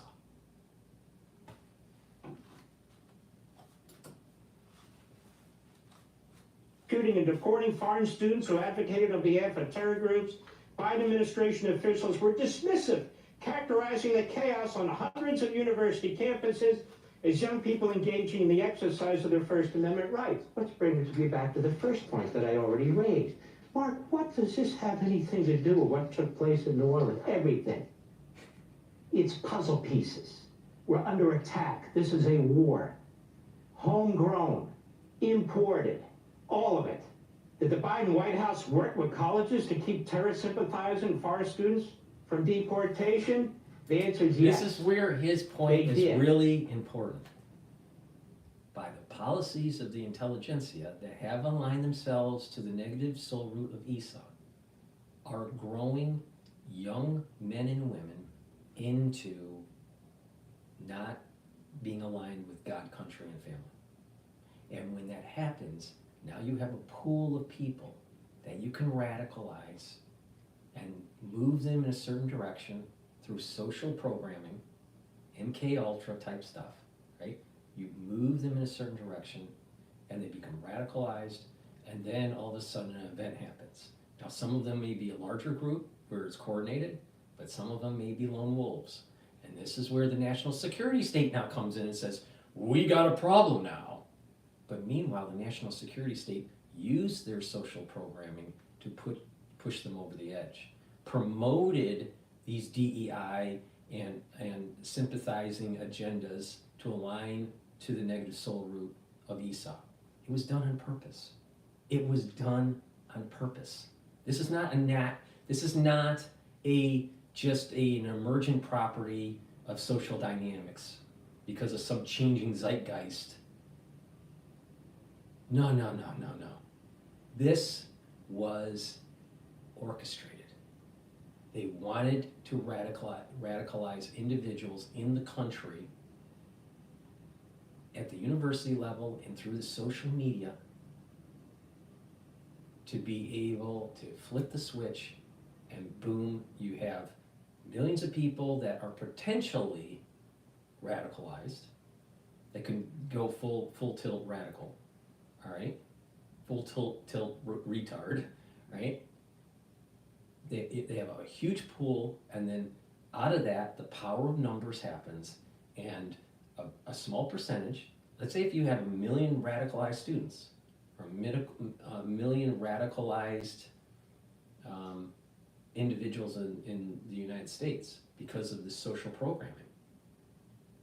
But even just 0.5% of 1 million people is enough to cause a problem. Not even a half, 1/4%. Let's just say 0.1%. You have enough people to cause the national security state to ring the alarm bell in Congress to ask for more emergency power. It was all done on purpose.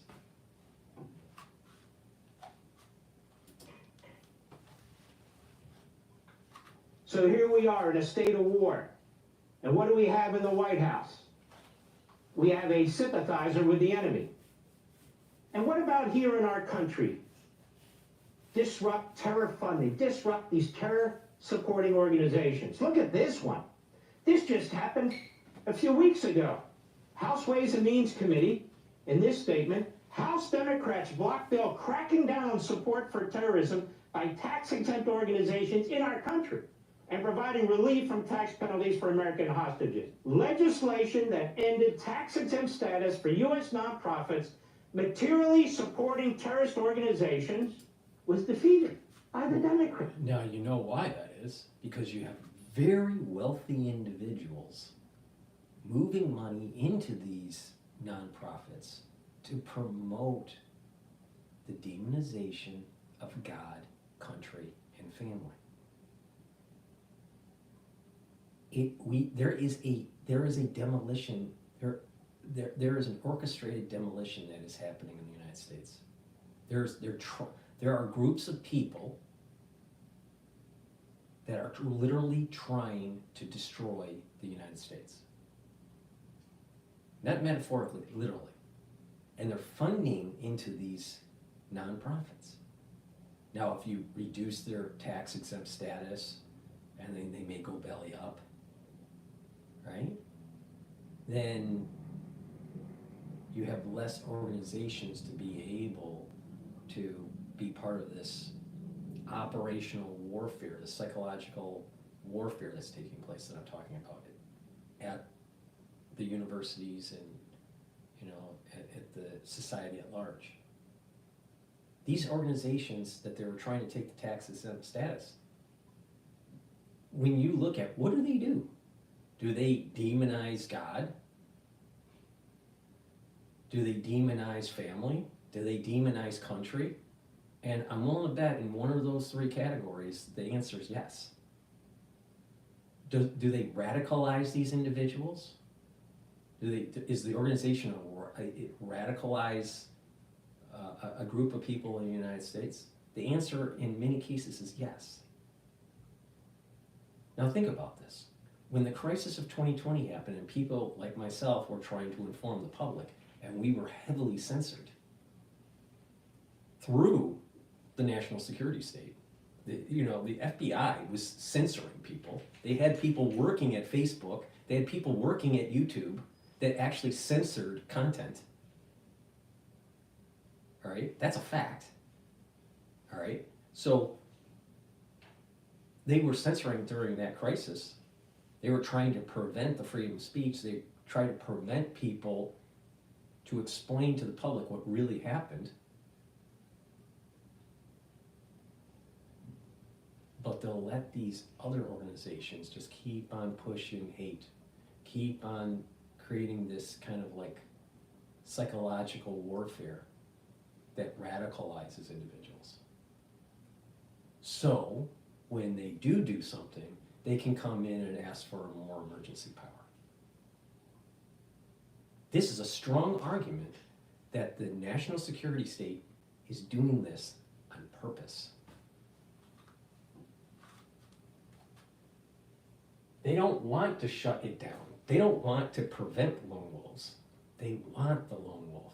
They need the lone wolf to justify their existence.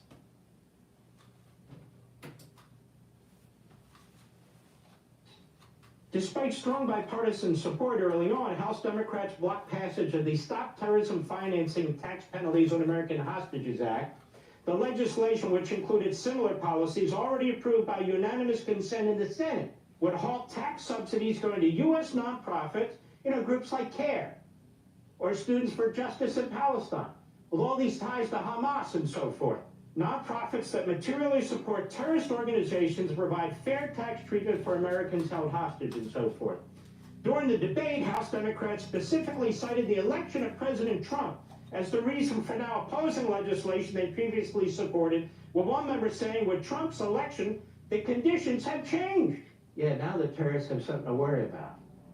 Apparently that upsets the Democrats. For months, the House Ways and Means Committee has been investigating the national security state is worried of losing power and money. They're setting it up. I'm telling you, they are setting up a 9/11-like event. This is happening. This is just, I'll tell you, I really wish my country would just go to a pre-9/11 day. I wish that, but of course that's not, wishing doesn't help, but.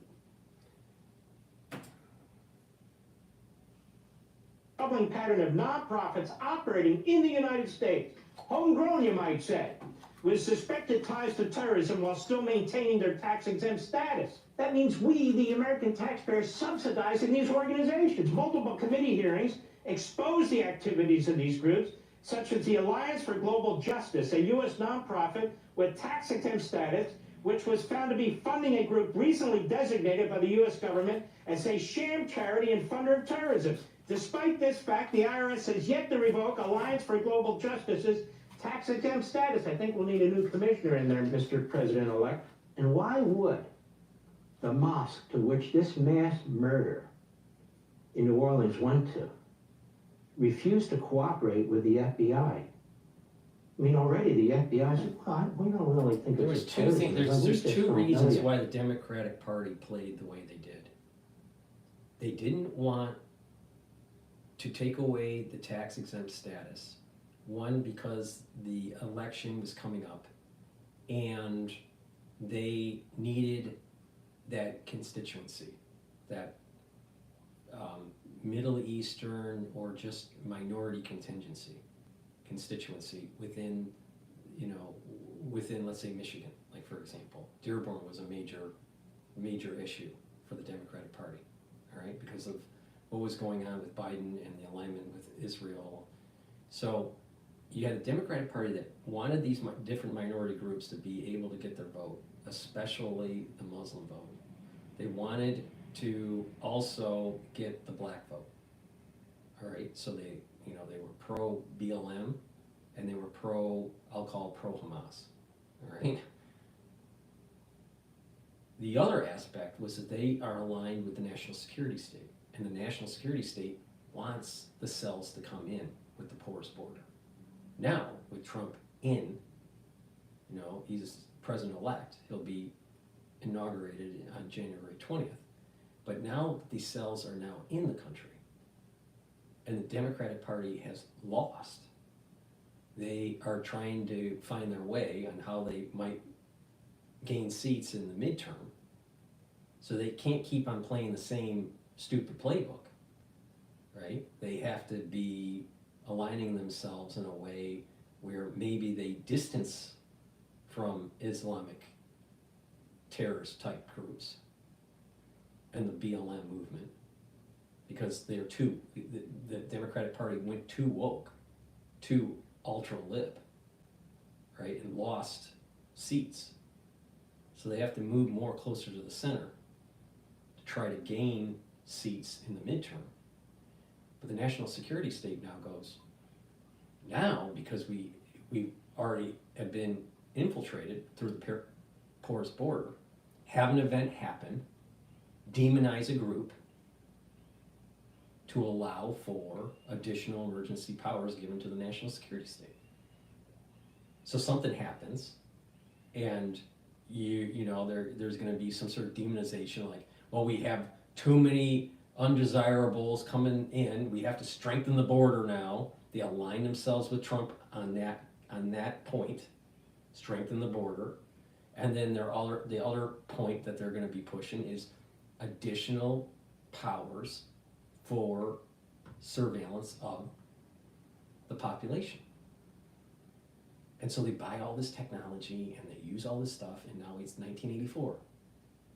Got big brother and little sister. That's what's going to happen. That's what's happening.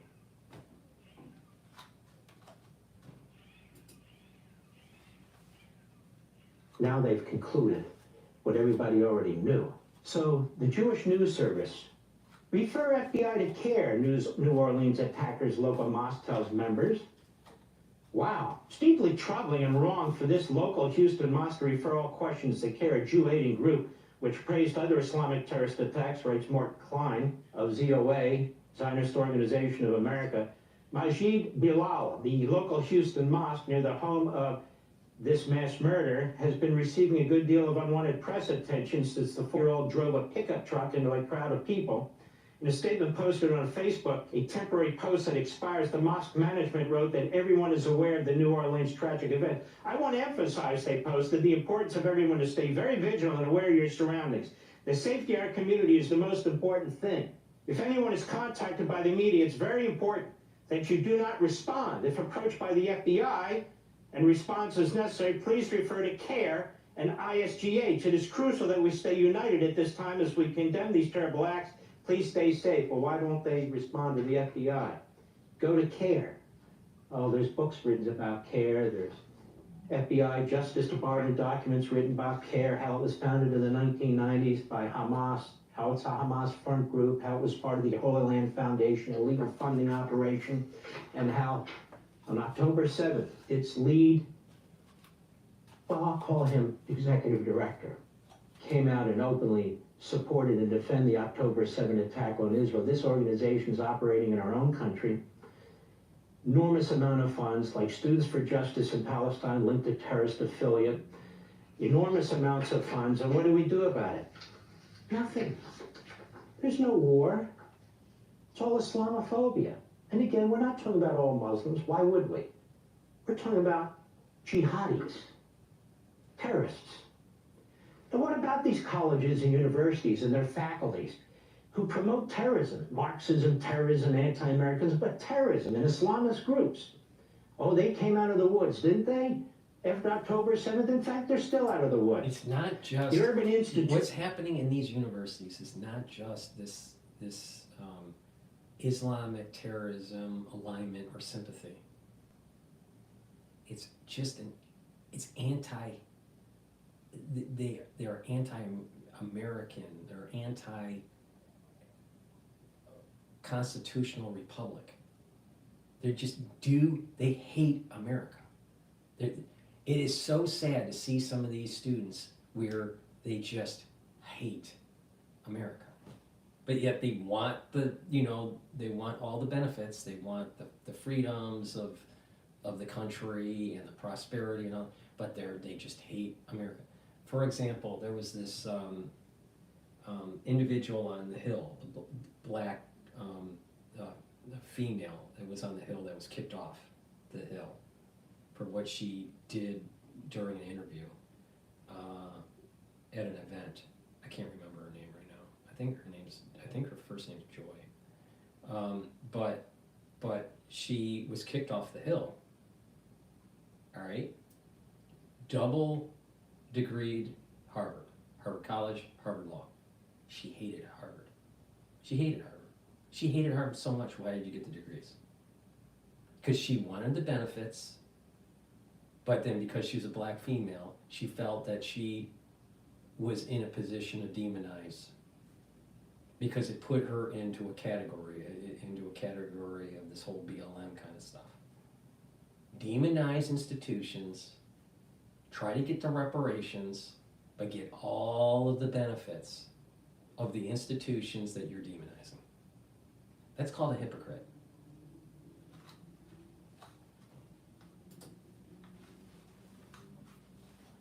Points out that we spend a lot of money, you and I, funding these colleges and universities. So why don't we defund them? Mm-hmm. You know, they want to defund the police. I have a better idea. Why don't we defund the organizations that promote terrorism? Yep. And hire people, faculty, that promote terrorism and brainwash our children and cause, therefore, death and mayhem. This institute writes, in 2021, state and local governments spent $311 billion on higher education, or 8.5% of state and local direct general spending. As a share of state and local spending, higher education was the fourth largest expenditure. So state governments, some of them which are controlled by Republicans, why don't you do something about it? In fact, we have here from dollars and degrees, 18% of four-year public institutions of their revenue, 18% comes from the federal government, 20% from the state government, so over a third comes from government. Well, why don't we put the shoulder on these so-called academically free institutions and tell them to stop promoting terrorism? There are things we can do about it. And then, of course, we have the Biden regime itself and the open borders. But don't worry, they're deporting more than ever before, as they're importing more than ever before. Cuckoo. I am not speaking in a hyperbole. There are many, many college students at these elite institutions that hate the country, that want a extreme socialism / communism. I am not exaggerating. It's a fucking problem. It is a fucking problem.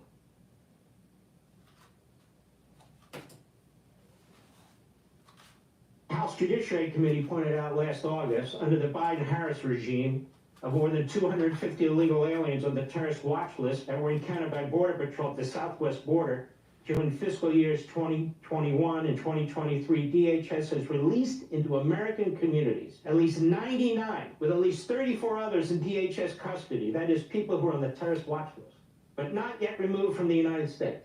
Good job. What'd you say?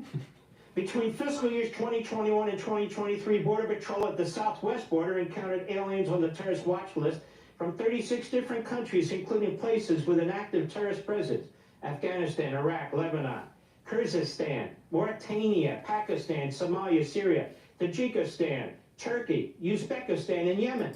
But don't worry, we're deporting more than ever before. Doesn't this sound like what was happening in the summer or even in the spring of 2001?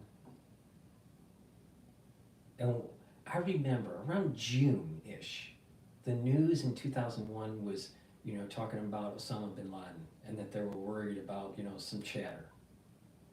All right? I think it was June of 2001 when in the news. And then all of a sudden, September 11th happens.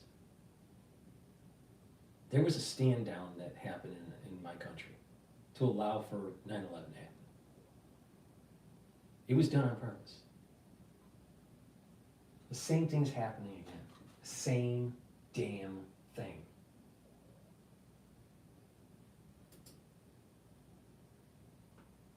So far during fiscal year 2024, Border Patrol has encountered tens of thousands of illegal aliens nationwide by countries that could present national security risks, including 2,134 Afghan nationals, 33,347 Chinese nationals, 541 Iranian nationals. Now let's think about that. Why do we need 33,000 illegal aliens from China? That doesn't sound too safe. Or 541 illegal aliens from Iran. 520 Syrian nationals? Really? Really? I mean, come on. 520 Syrian nationals and 3,104 Uzbek nationals. Wow. This FBI needs to be groomed. Yep. Enough already. Imagine if it had applied the resources and it applied against Donald Trump. FBI needs to be tarred and feathered. And, you know, I'm gonna parlay into his statement. They spent so much time demonizing Trump, investigating Trump, hiding the Hunter laptop and crackhead Hunter Biden, demonizing constitutional Republicans that wanted to have a safe educational process for their kids. No, they'll demonize them. They'll spend their efforts going after Republican mothers. But they'll let in 33,000 Chinese illegally. Yeah, that's gonna work real well. And then what if something is sneaking over the border that's biological or chemical? What if? I'll tell you, we are being dismantled from within. Now, not everybody at the FBI is wrong. Not everybody at the CIA, but I'll tell you, the ones that are running the organization, they hate America. And they position themselves to benefit. They put money in companies, or they're part of these ex-FBI types and CIA types are on boards that are part of the military-industrial complex, and they're making money on it. So they fail Americans, but they make money on the back end. Over these years, investigating him, harassing him, hunting him, giving support to a rogue prosecutor and so forth. Imagine if those resources had been Just applied. imagine you have the FBI going around in the panty drawer for Milana, but they're letting in 33,000 illegal Chinese. Good going, good going. To fighting terrorism. Imagine if the funds and resources that have been used against pro-life protesters were parents raising concerns at their school board, or January 6 nonviolent protesters, which was the #1 priority of the Biden administration, along with white supremacy. Imagine if resources had been applied to that. And the DEI focus of the FBI, the intelligence agencies, the Department of Justice, the DHS, are soft.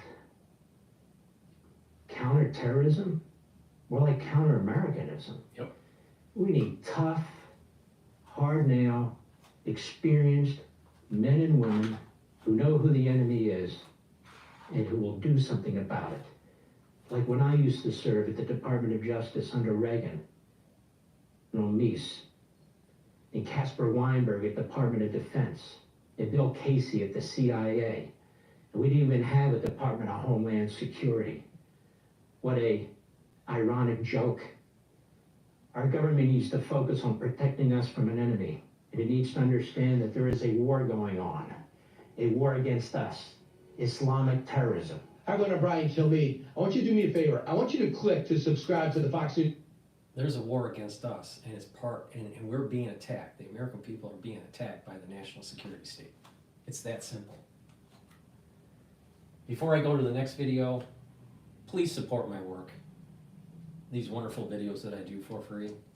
Please get the supplements that help to improve your health. Follow what I do, all right? I'm explaining the things that I take every day to improve my health, my immune system, my endocrine system, slow down the aging process, have more vitality. You follow my lead, you're gonna get healthy. So let's talk about the stacking of D3 and vitamin K2. D3 helps to absorb calcium. It's a gene expression cofactor, so it's gonna help the cells to express genes. It also helps cells to go into apoptosis if they're infected. This is part of the reason why D3 is so important during the crisis of 2020, and even the upsurge right now that we're in with the current season. K2, MK7, is a vitamin that you should be taking. This will help with your bones and your cardiovascular health. When you stack them together, they work really well to help with your bones and your joints, reduce osteoporosis, but also to help with cardiovascular health. So please stack them together. Get the vitamin D3 and the vitamin K2 from my store, the-studio-reykjavik.com. Take them together, they work really well. Another great supplement that I have to help with your cardiovascular health is omega-3. Omega-3 will help to lower LDL levels and increase your HDL levels. It'll also help to reduce the stickiness of red blood cells. So you're reducing the chances of clots. So please take omega-3 every day. Go to my store, the-studio-reykjavik.com. This is synergistic with D3 and K2. So take them together if you would like this synergistic aspect to it. Another great supplement that I have that I've added to my stack is nattokinase. Nattokinase helps to break up clots, so it's fibrinolytic, but it also helps to lower LDL levels and increase your HDL levels, so it's going to improve your total cholesterol. This is synergistic with omega-3, K2, and D3. So if you want to improve your cardiovascular system, reduce the plaque formation, take nattokinase, take omega-3, D3, and K2. Another great supplement that I have, as we get older, our pancreases don't function as well. In addition, if you work out a lot, you need some supplements to help to reduce the load on the pancreas, okay? Especially if you're into triathlons, or you work out with high intensity, or you're doing marathons and stuff like that. So you have two groups. You have a athlete, and you have people that are getting older, 40 plus. The ones that are 40 plus, your pancreas isn't working as well. All right, everybody's pancreas starts to decline with age. Right, the question is the level of decline. Your pancreas creates enzymes to help to break up carbohydrates, lipids, and proteins. So if you take my digestive enzyme complex, you're reducing the load on your pancreas to help to dissolve, to help to break up carbohydrates, lipids, and proteins. That means that you can get the nutrients out of the foods that you eat, right? You're absorbing those nutrients better, and you're reducing the load on your pancreas. That's important, right? If you are an athlete, take the digestive enzyme complex with fueling your body either pre-workout or post-workout, and what that will do will break up your fuel source. All right, it'll break up that carbohydrate, lipids, and profiles and help you refuel your body quicker. All right, so this is for athletes, but also people that are getting older, 40 plus, where they need to reduce the load on their pancreas. Okay, so please take my advice on this. Trust me, go to the store and get the digestive enzyme complex, the-studio-reykjavik.com. This is a very high quality product, and to improve the health of your pancreas. Because guess what? A bad pancreas, you don't know about it until it's too late, and then you die. It's really that simple, all right?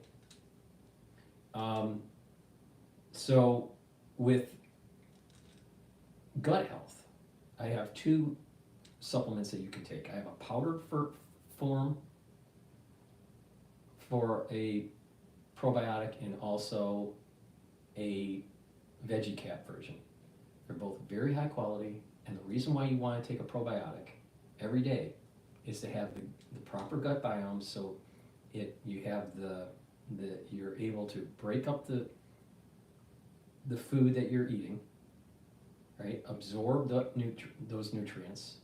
And with a good gut biome, you're reducing inflammation in the gut. A lot of people have gut inflammation. Now, when people have chronic gut inflammation, the mucosal lining of the gut is weakened. That means you get sick more often. And you don't absorb and break up your food as well. So you're not absorbing nutrients as well.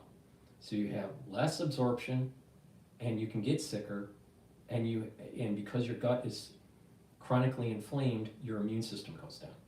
And with a weaker lining within your gut, mucosal lining that's thinner, that means your barrier is weaker, and so pathogens can get into your system more. You have your mucosal lining also has an antibody in there.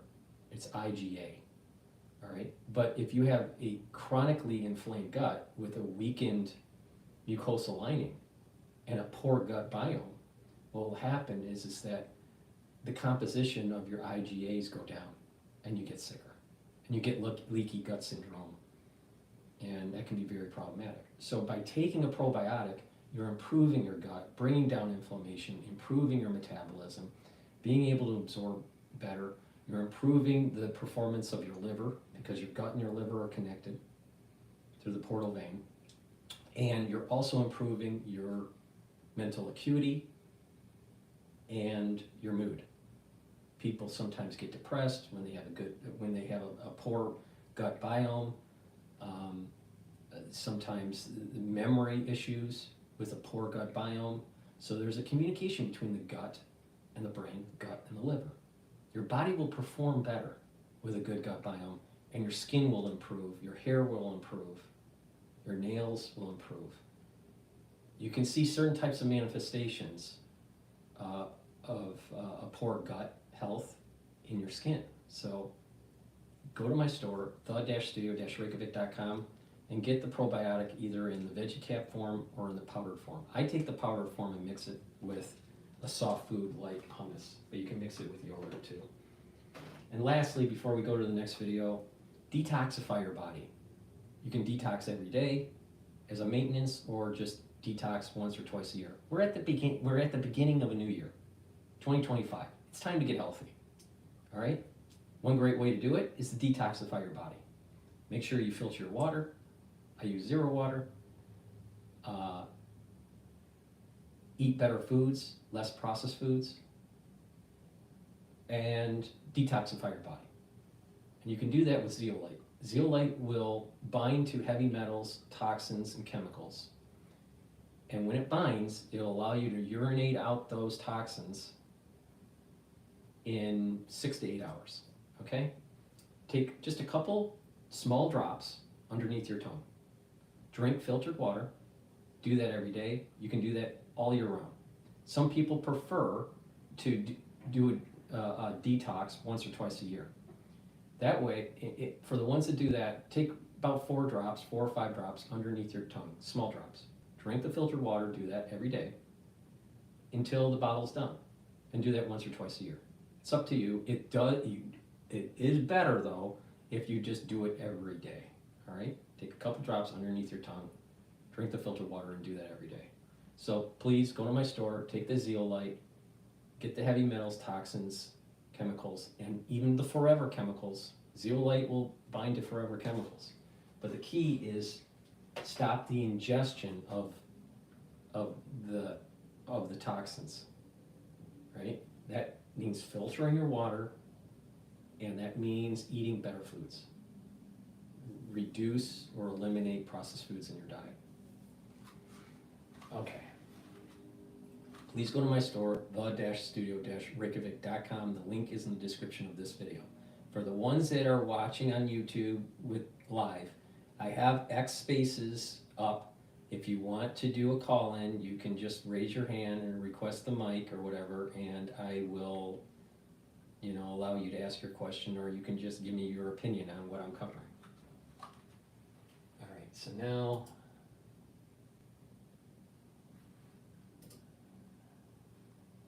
That was Levin, Hansen. All right, let's switch to plastic-eating worms, which could end pollution. This is by the BBC.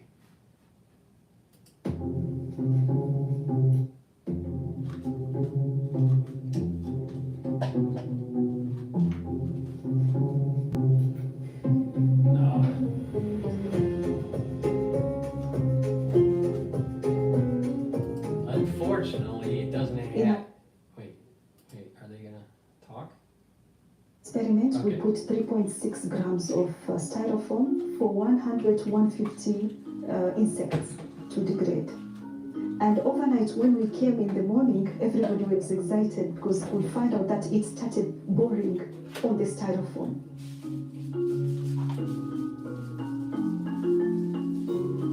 What excites me most about this research, we found that the insect had a higher or elevated level of bacteria that is associated with degrading plastic. We are going to identify further what is really that attracts it to this kind of plastic. It's yet to be established which other kinds of plastic it can feed on.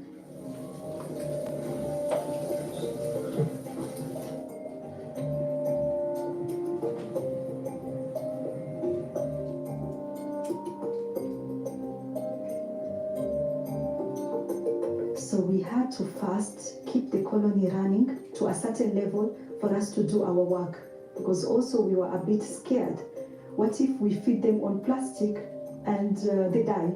But actually they didn't die. It's a lot also of expense and time investment.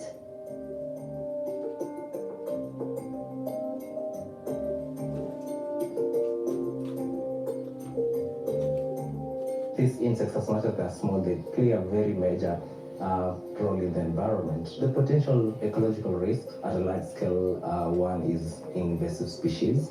Then, once these insects are taken in plastics, there are so many byproducts. So we don't know how to change their genes. At this level of our research, we are not yet to explore use of mealworm in the environment or landfills for plastic degradation. This can't be a solution to the plastics crisis, and it should not give a leeway for plastics producing industries to continue producing. If this research is taken further, it can help to alleviate some of this problem of the plastic, but more work needs to be done for us to get such product. It's very important to be able to find a solution to break down the microplastic pollution that is going on in our environment. We're seeing it in the oceans, when they do the ocean races, yacht races. Sometimes those yacht races are like every 2 years or every third year. And they do samplings as they're traveling around the world. And they're noticing that there's a lot of microplastic pollution in all of the seas that they're traveling through, okay? And so some of this is like this is not just coastal type problem, this is way into the deep ocean. So microplastics is definitely in the water, in the ocean system, in the rivers, in the lakes, in the bays, right? But it's also in the fish. There's microplastics in the actual tissue of the fish. And when you actually do histology slides of humans, of tissues, you can see microplastics. Microplastics are getting into our tissues, all right? And there's no real good way to get rid of them, all right? We can get rid of chemicals, right? But these microplastics are foreign bodies that they don't digest. You can't metabolize them, so they just kind of sit there. So it's a problem, right? So coming up with solutions to reduce the microplastic pollution would be great. Now, bacteria, just imagine if there were bacteria that could be put on farmland that eats up the microplastics in the soil that helps crop growth, or landfills or stuff like this. Who knows? But it's probably going to be a big area of research because microplastics is a major problem in pollution. Now, just because you can't see it doesn't mean it's not a problem. All right, so we definitely have a problem. Not only that, microplastics get into our system because of everything is wrapped in plastics. You know, your food's wrapped in plastic, you're in a container or whatever. There's a little bit of it that gets into the food, you eat it, and boom, it's in your system. Now, some of it you can pass through, some of it you can't. And when it does get into the tissues, it's not easy for it to get out of the tissues. Now, some of it gets into the interstitium of the tissue or the extracellular matrix, some of it gets actually into the cells and create these kind of lipofuscin kind of garbage sections of the cell. And the cell, when you get enough of this in the cell, it's not going to work properly.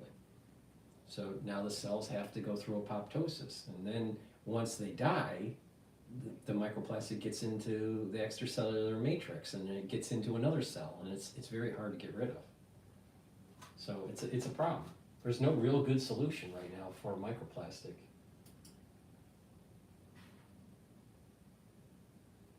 All right.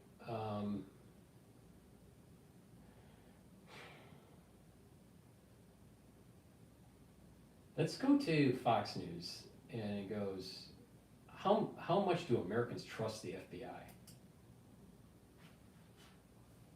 Okay, so let's bring in former FBI special agent and Fox News contributor, Nicole Parker. Nicole, thank you so much for being here. You know, big picture here, there are like leadership problems all over the place. Obviously, the city of New Orleans and its police department has some things to contend with, but I'd like to talk specifically about the FBI moving forward, especially with the new administration, because there is a lack of confidence in the way that the FBI conducts itself right now. What do you think needs to happen in order for Americans to feel safe with trusting the FBI again? Right, so first of all, ASAC Alethea Duncan, I can tell you that countless current and former FBI agents have reached out to me, and I myself, along with them, are embarrassed and ashamed by her statement, her lack of competence in a very key moment, and this is why the FBI is not trusted, because they put out information like this. But going forward, I do agree that the FBI, their trust has been destroyed over the last several years. They do not have a good track record. The key is to put in solid leadership, get them in there, and to hold those accountable that have destroyed the trust of the American people. And there need to be tangible consequences for those that have been key in really betraying Americans' trust. Hey, Nicole, it's Sapphire. I have a question for you. So the terrorist who ran his car through downtown Bourbon Street and killed and injured all of these people, the FBI said that he wasn't necessarily on their watch list, but obviously he became radicalized somewhere. Will they be doing a deep dive into his internet searches, and what kind of, how can we surveil people to know if they are having access to these? Because we need to be knowing if people are being radicalized here on our soil. Absolutely, Nicole, very, very important to know. And again, going back to FBI's priorities, if you are saying that white supremacy is the #1 threat facing America, and in the meantime, we've got individuals conducting, ISIS terrorist attacks, it goes back to the FBI. The FBI needs to refocus on the proper priorities that Americans care about most. And individuals like this, yes, they can be very difficult to surveil. If you see something, say something. If you know something about someone, their behavior seems to be off. But yes, they will be doing a very deep dive. They will be going into all of the electronic devices, his digital footprint, interviewing friends, family, loved ones, colleagues, and really determining what the pathway to the radicalization and pathway to violence was. Nicole, it's Joe Concha. Does the FBI have a recruitment problem now at this point? Because to your point earlier, trust in the FBI, according to polls that we're seeing, for instance, one CNN poll, has them at 41% approval. Let's put that in context. Just 10 years ago in 2014, they are at 60% approval. That is a precipitous drop. So what can the FBI do to recruit better people? Because it clearly... They need to rehire Agent Mueller and reboot the X-Files.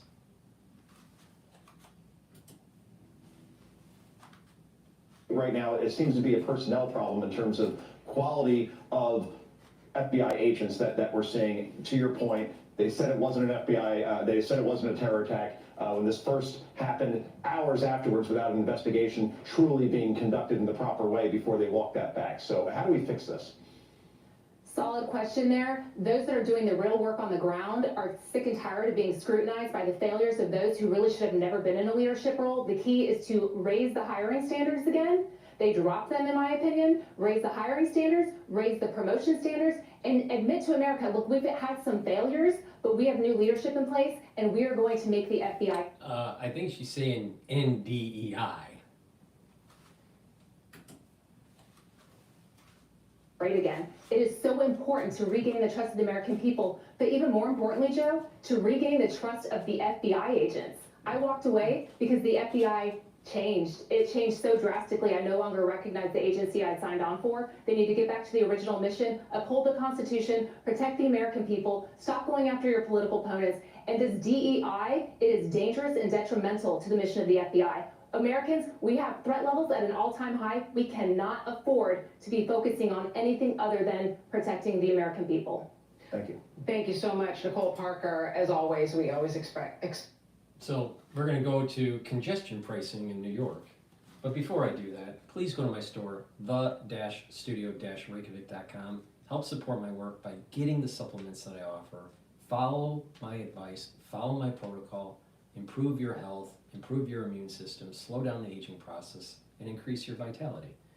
A great way to do that is to take the vitamin B complex. Why?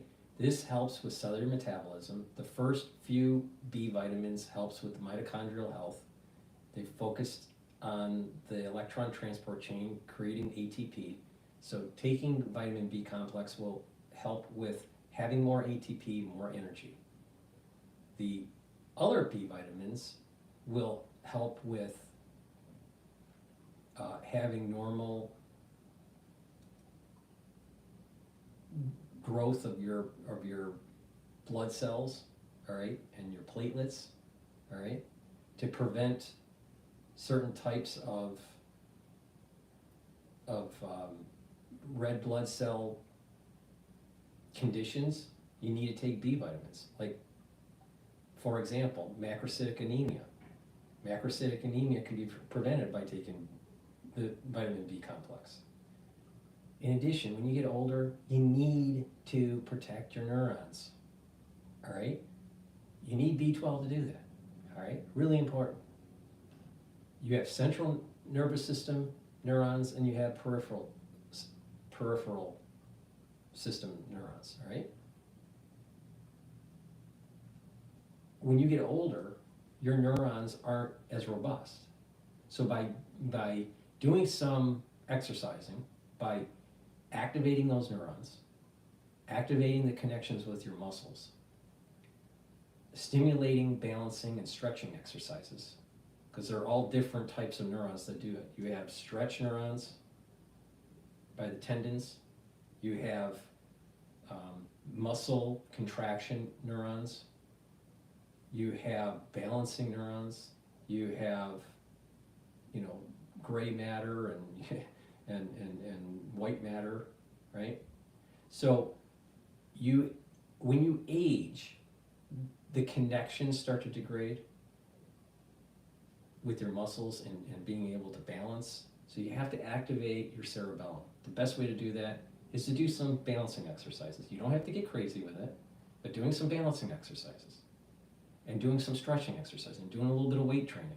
That's all activating your neurons. And then other stuff to help with neuroplasticity is to read and write and to talk to people in the real world. And through that, on a regular basis, you're going to improve the health of the neuron and improve the connections of the neuron. That you're improving the neuroplasticity, all right? And these sheaths that are on the neuron, either in the central nervous system or the peripheral nervous system, if you're taking vitamin B complex, what's going to happen is that those myelin sheaths are going to be healthier. And when they're healthier, then the neuron fires faster. when we age, the myelin sheath starts to degrade. So there's two things that are happening when we age. Well, multiple things that are happening, but I'm just going to focus on two. The myelin sheath is starting to degrade, so the actual electrical current through the neuron is slowing down. In addition, the connections of the different neurons, the dendrite connections, they start to recede. So you have less neuroplasticity, you have less connection. So that means you're thinking slower, that means your memory starts to go down, your ability to balance goes down, your ability to move your muscles go down, and there's just an overall slow decay of the nervous system.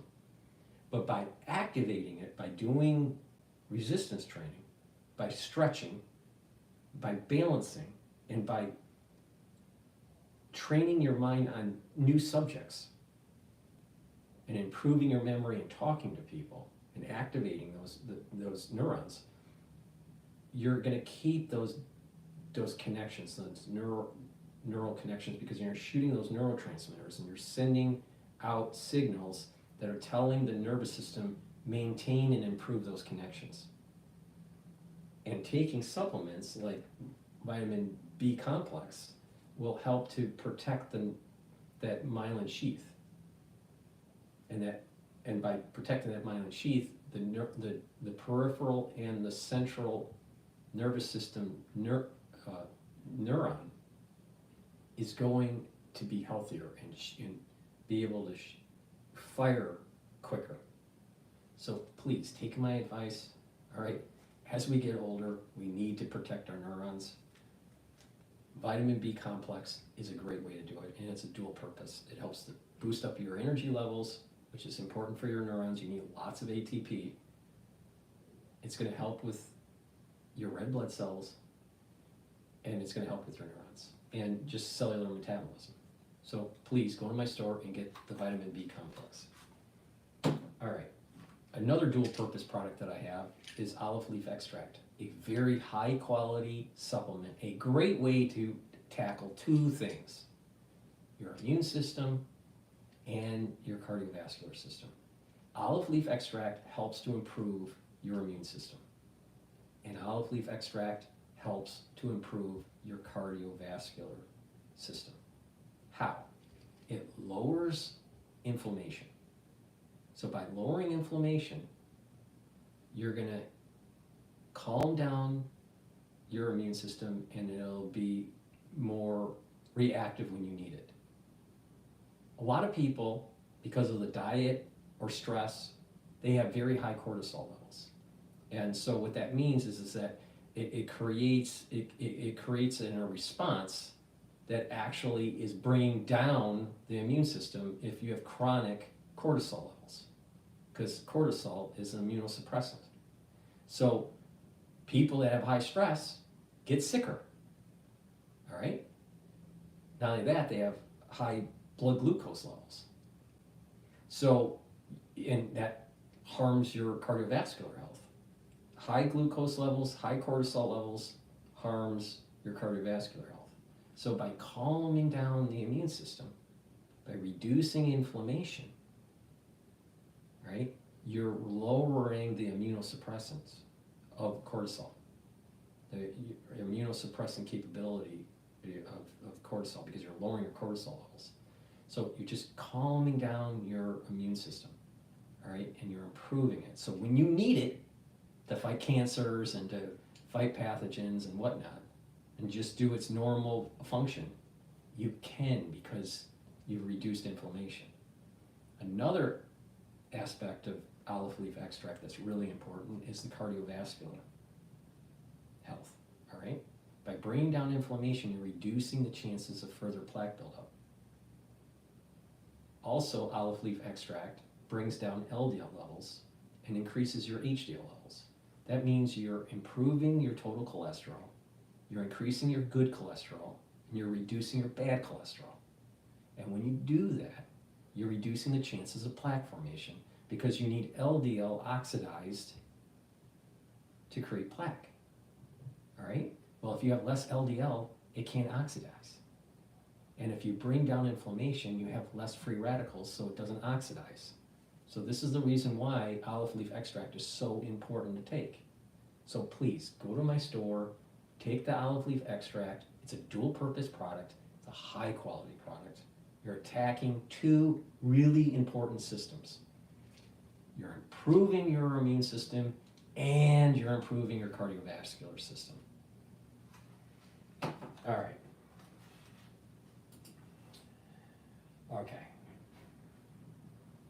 Next. History. All right, so we got,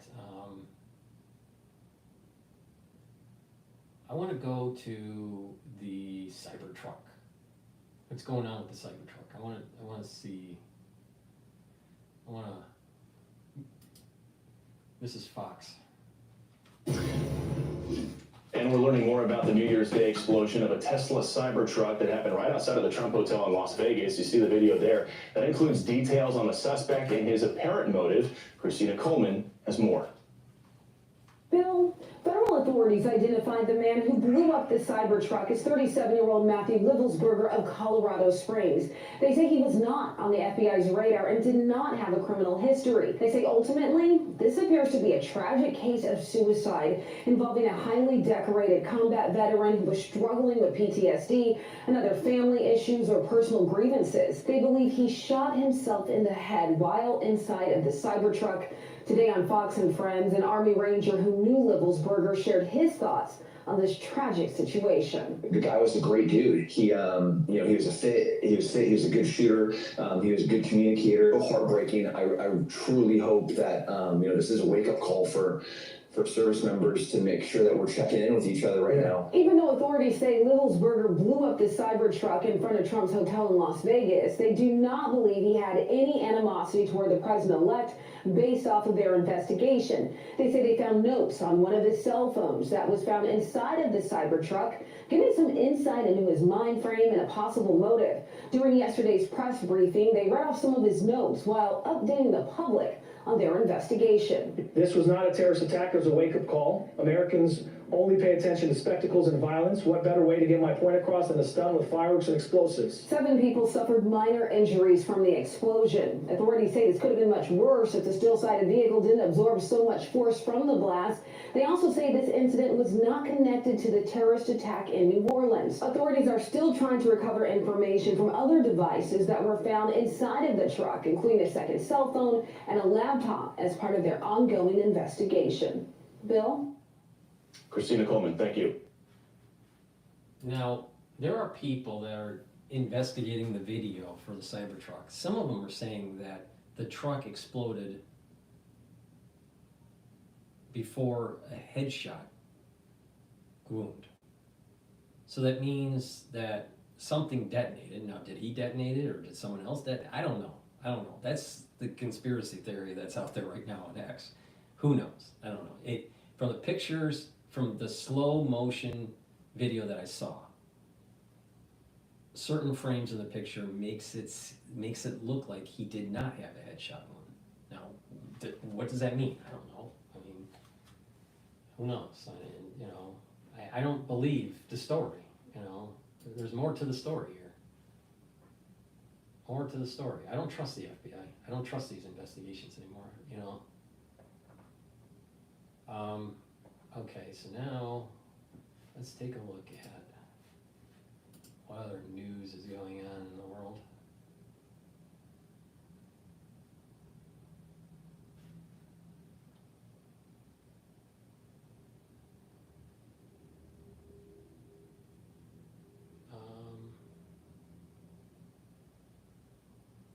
This is interesting. This is an interesting thing. So Nippon Steel, a Japanese steel company, wanted to buy U.S. steel.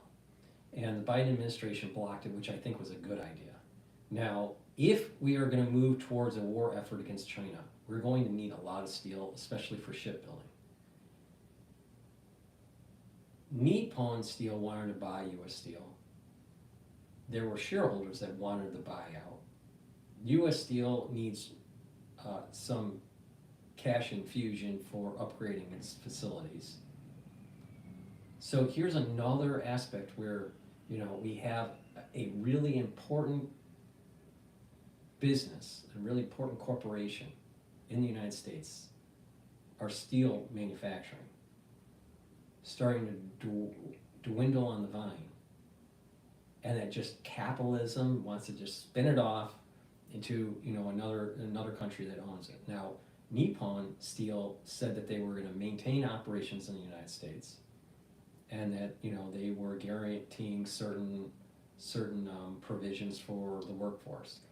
The union is trying to block it because they're worried that they're going to get laid off.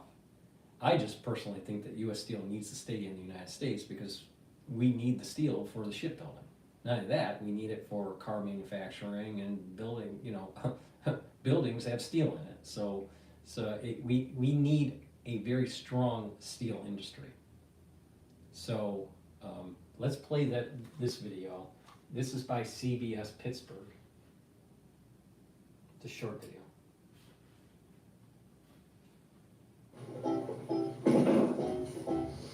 What's up? Hi, Jera. We brought you here today to let you know that we made the responsible threats that were made by the CEO. I mean, we just need to move forward. McCall doesn't believe U.S. Steel will act. An uneasy cloud hanging over the Mon Valley tonight. Steelworkers want to know what's going to happen to them now that President Biden has blocked Nippon Steel's bid to buy U.S. Steel. KDKA's Ricky Sayer went to Clairton to talk with the people this decision will impact the most. He joins us live now with that reaction. Good evening, Ricky. Good evening. We're told it was quiet inside of the coke works behind me today, that on many steel workers' minds was something that their CEO said months ago. That being that if the deal with Nippon does not go through, that they would largely have to pivot away from the blast furnaces that make up the steel plants here in the Mon Valley, and that with that, many jobs could be lost. U.S. Steel maintenance technician Andrew Macy was optimistic the deal would be approved. Then came Friday morning. I got a message on my phone that said that the deal was blocked, and I immediately stopped and I felt numb. Now let's think about this for a second. Why didn't U.S. Steel invest in that region to make sure that they would continue production? See, there seems to be an orchestrated effort, partially in corporate America, a lot of it in government, where there's a takedown of the prowess of American industry. Because if you weaken American industry, there's less good paying jobs. When you have less good paying jobs, you're going to be more reliant on other countries, and it's easy to slowly move the country into socialism. Because these people that used to be paid high wages are now on the dole. And slowly what happens is there's more and more social programs, there's more and more indebtedness, eventually a collapse of the nation. There are people, literally, there are people in our government, in corporate America, in our society in the United States that hates America. They hate America, they want America to fail. And there are individuals within that group that can make a lot of money doing it.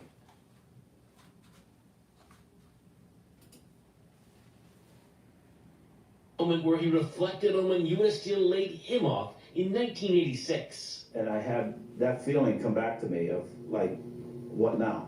What now? That's a feeling shared among steel workers we spoke with, local union VP Richard Tyke included. Now I'm gonna have to answer the questions, and I'm answering the questions, what's next? All day long, what's next? And Tyke says he doesn't have the answers. And none of us have a crystal ball. People worry about losing their jobs. United Steelworkers International President David McCall says President Biden made the right choice for their union members and national security. Well, the irresponsible threats that were made by the CEO, I mean, we just need to move forward. McCall doesn't believe U.S. Steel will actually close plants, as the company's CEO has warned. So the future of the Mon Valley, I think, is good. We'll continue to make those good quality products that customers demand there. And a responsible management will continue to invest in those facilities. Steelworkers told us it's been years since they've seen investment. It's part of why they were looking forward to Nippon ownership. I think that they will litigate it, and they'll find that the facts are that it's the best thing that could happen to U.S. Steel is this acquisition by Nippon. Macy says he's already planning to retire in the next year. Now, he's just hoping the next generation doesn't have to face what he did. So this is just, it's tough. It's just really tough at this point right now. But being a steel worker and steel worker strong, we'll bounce back. It'll come back. I also spoke with another steel worker who hopes that President-elect Trump will reverse Biden's decision. He and other steel workers are sending a letter to Trump to ask him to do just that. Now, Trump said last month he is totally against the sale to Nippon and that he would block it once taking office. Live in Clarendon, Ricky Sayer, KDK TV News. All right, Ricky, thank you. And tonight, reaction is also rolling in from Pennsylvania's U.S. senators. Senator John Fetterman says, quote, "I'm always going to trust and follow the wisdom and the judgment of the union. My goal is their goal, to protect the union way of life and allow it to endure." Meanwhile, Senator Dave McCormick says he, quote, "will do everything he can with the Trump administration and leaders in both parties to protect this vital industry and related jobs in Pennsylvania." All right, so I don't think that we should be selling our steel industry to the Japanese. I think it's that simple. I think it's stupid. But, you know, of course, there's going to be people that make tons of money on it. You know, if they can do the spin-off. Let's take a look at what else is going on in the news here. All right, CNN just released something called Polls Show Voters' Views on Election Denialism After 2024 Election. So let's play that. But before I do that, please help support my work by going to my store, the-studio-reykjavik.com, and get the supplements that I offer. I have awesome ebooks, and I have lecture series on pulmonology and immunology. Great way to learn about those two subject matters. But these are supplements that I sell in my store that I take. It's part of my stack, all right? I take a lot of stuff, you know, and not everybody can afford to take everything I'm taking. But I'm telling you ways to stack them together to focus on a certain system for you. So a great way to improve your immune system is taking lignans. Lignans is a powder, and it's dual purpose, right? You mix it with soft foods like hummus or yogurt, or you can just mix it with filtered water, create a smoothie with it. But there's a little scooper, take it every day. It helps to boost up your immune system and improves your endocrine system. This is for males and females. It's really important to take. I can't tell you how important, after going through the crisis of 2020, how important it is to boost up your immune system. All right? Now, some people are taking my advice and they're going to fare a lot better. But let's just say that you're not taking my advice and another hit happens. All right? Cases start to go up with a certain pathogen. Doesn't matter what. But if you have a weakened immune system, how are you going to fight it? If you have a weakened immune system, how are you going to fight cancer? So it behooves you to listen to me. But it's up to you. You know, this is a free country, and you can do what you want. But I'm giving you information on how to improve your health. So please go to my store, the-studio-reykjavik.com, take the lignin powder that I have here, get a scooper with it, take it every day. It's going to help boost up your immune system and help with your endocrine system. But if you don't listen, don't be surprised if something bad happens. NAD+. This is part of my stack to increase my energy levels. NAD+ helps to increase the energy levels, but also it helps to repair the DNA damage that your cells start to accumulate, especially when you get older. Now, you have two types of DNA. You have mitochondrial DNA, and you have DNA in the nucleus of the cell. All right, but damage can happen in either one, and NAD+ will help to repair that DNA damage. So this is going to improve the health of the cell and the health of the mitochondria by repairing the DNA damage. All right, As we get older, we accumulate DNA damage, trust me on that. And then NAD plus also helps to improve neural health. So again, this is really important, and it stacks well with vitamin B complex. As we get older, we need to take supplements and do certain types of exercises to improve our neurons. So take NAD plus, improve your neurons, boost up your energy levels, and help to repair the DNA damage in your cells. So go to my store and take the NAD plus. Really important part of my stack. Ubiquinol is the most bioavailable CoQ10 that you can buy. It's a very high quality product, and ubiquinol will help with energy levels. It'll improve your energy levels, help to improve your mitochondrial health. It's an antioxidant, so it's going to be soaking up free radicals. So this is synergistic with NAC and C60.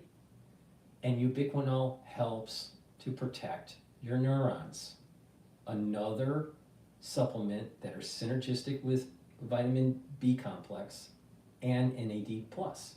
So if you stack them together, you're really turbocharging the health of your neurons. So please go to my store, the-studio-reykjavik.com, and get ubiquinol. This is the most bioavailable CoQ10 that you can buy. Very high quality supplement. All right, so let's go to CNN and see what they have to say about these pollsters about election denialism. Welcome to the ARC Venture Fund. To date, to get very good venture. Tomorrow, Congress will meet in a joint session to certify the 2024 election. A once uneventful part of the presidential transition process became a day of infamy. The events of exactly 4 years ago tomorrow. Of course, that's when a violent mob infiltrated the Capitol as President Trump protested his loss in a free and fair election. It was a moment that many on both sides of the aisle thought would end Trump's political power for good. Here we are, 4 years later, preparing to see the former president and president-elect take the final step in the election process and secure his second term. So how exactly did we get here? Well, CNN senior data reporter Harry Enton has crunched numbers and is here to explain. So, Harry, a lot has changed in 4 years, especially when it comes to Trump and the GOP. Walk us through it. Yeah, all right. So, remember, after January 6th, what do we have? We had the impeachment of Donald Trump, and then, of course, we had the trial in the United States Senate. I want you to take a look at Republicans who voted to impeach or convict Trump in his second impeachment or impeachment trial. You go back to January, February of 2021, what was it? It was 17. That's a significant chunk of folks, right, Manu? That wasn't most of the GOP didn't, but 17 is a pretty big number here. Absolutely. Yeah. And then you go to January of 2025. How many of those folks are still in the United States Congress? It's just 5. It's just 5. Pretty much the ones who did were all run out of town. There are just 2 House members, 3 Senate members who remain. The bottom line is this, and we'll say over and over and over again, this is Donald Trump's Republican Party. That's why he could pick up the phone, make those calls to ensure that Mike Johnson held on to his speakership. But it's not just within the Republican Party. It's nationally among the general populace as well. So take a look at Donald Trump's net favorable rating. Take a look here. Trump's net favorability rating. You go back to January 2021. Donald Trump was way underwater, minus 20 points. That's your favorable minus your unfavorable. Look, he's still a little bit underwater, but he's now at minus 1 point. He's considerably more popular. So folks who were writing off Donald Trump's political career, writing his political obituary, he rose up from the grave. He almost looks like one of those WWE characters, right? But another variable that allowed for this more favorability for Trump in relative terms is the lawfare backfired. All that lawfare that took place throughout the last 4 years has backfired. It's made him stronger.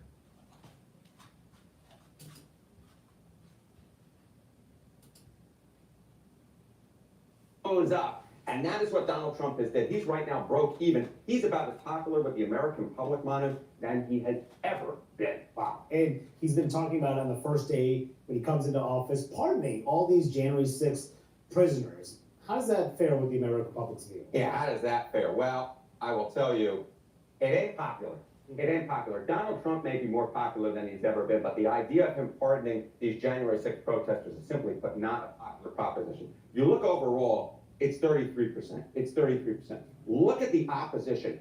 59% of the American public, you barely get 59% of the American public who agree on anything, but they do agree on opposing Trump pardoning the January 6th protesters. Even among the Republican Party, look at this number. Yes, it's 2/3 who support it at 67%, but you know, Donald Trump's favorable rating with the Republican Party is like 85, 90%. That's low for Trump. This is low for Trump. You have this 21% who are opposed to it. That is a pretty significant chunk of folks who are opposed to it. So yes, Republicans like Donald Trump, but they aren't necessarily in love with the idea of pardoning, certainly not overall. I wouldn't be surprised that 21% are aligned with the national security state. And guess what? There are machines that count ballots in foreign countries that are designed to flip elections. Oh yeah. And the CIA was all over that.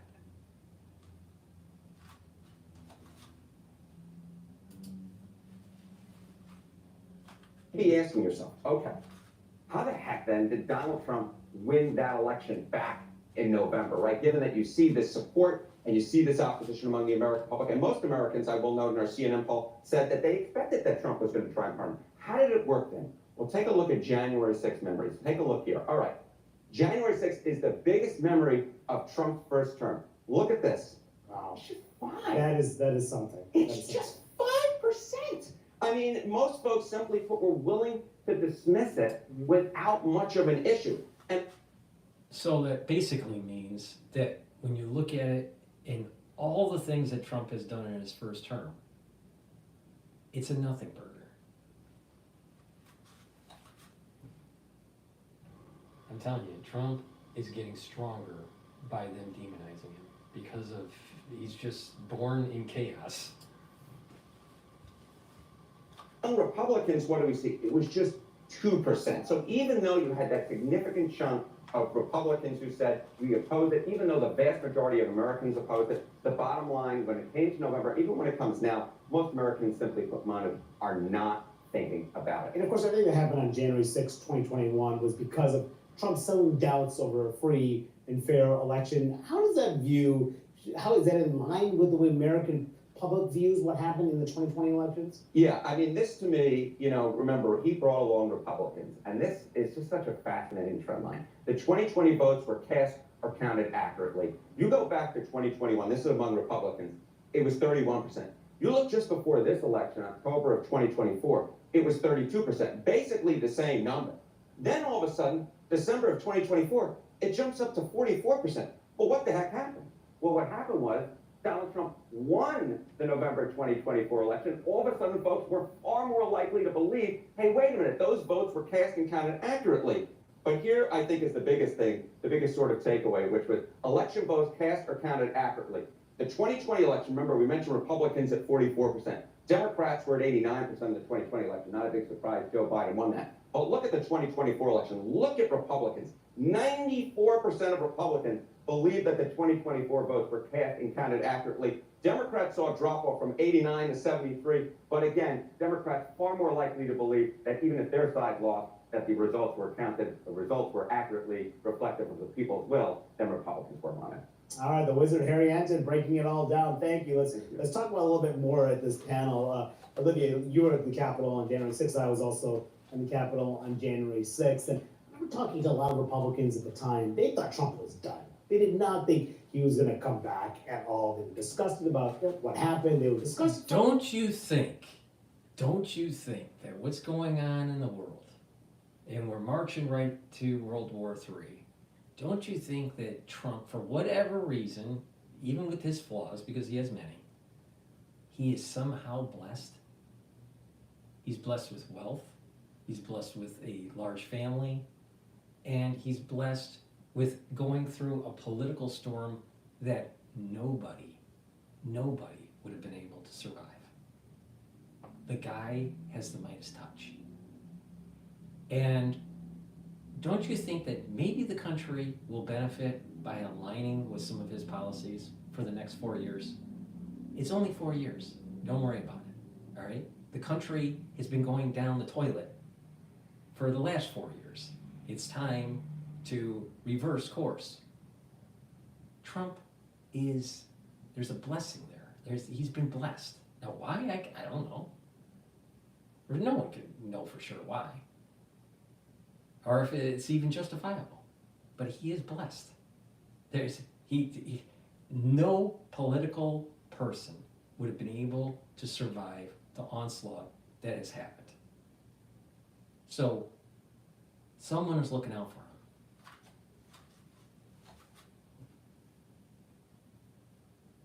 All right. I'm tired of seeing it.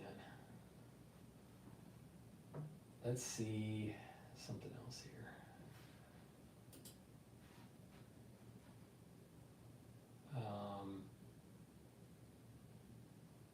Steel workers.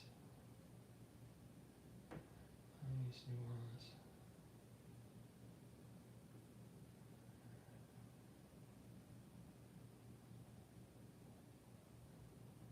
Okay, here's Fox News, One Nation. Former National Security Advisor warns ISIS is on the rise. All right, before we do that, because ISIS is coming to attack America, you need to build up some muscle. Please go to my store, the-studio-reykjavik.com. Get the Myotrol. Myotrol helps to build muscle and to maintain muscle mass. All right? It has flavonoids, lignins, and polyphenols to help do that. All right? So you do a little bit of resistance training and you build up some muscle. All right? It also helps to improve your mitochondrial health, and you'll have more ATP to help maintain that muscle, because muscles use up a lot of mitochondria. All right. When we get older, we have atrophy, muscle atrophy, and you need to maintain the muscle you have and to get more muscle. So please go to my store, get the Myotrol, build up the muscle, do some resistance training, and if you're an athlete, take Myotrol to help build and build up your performance and build up your strength. This is synergistic with some other things that I have in the store, such as Gladiator Barley and the Boomer Boost. All right, and I'll be talking about that shortly. But go to the store, the-studio-reykjavik.com, use discount 5, all caps, discount 5, and get $5 off. Take the Myotrol, build muscle, maintain muscle mass, improve your mitochondrial health. Because you know what? ISIS is around the corner, and we're going to have another 9/11. Vitamin C with magnesium, a great way to boost up your immune system. Take this every day. If you're not feeling well because of the cold season, take a double dose. Take vitamin C and magnesium. Go to my store, the-studio-reykjavik.com. Vitamin C is also really important for your skin. And if you get my skincare box that has collagen, vitamin C, and the structural nanosilver gel, you can improve your skin. All right, so let's play Fox about ISIS. And how this staff might be different from the last one. So security advisor to Donald Trump, Robert O'Brien.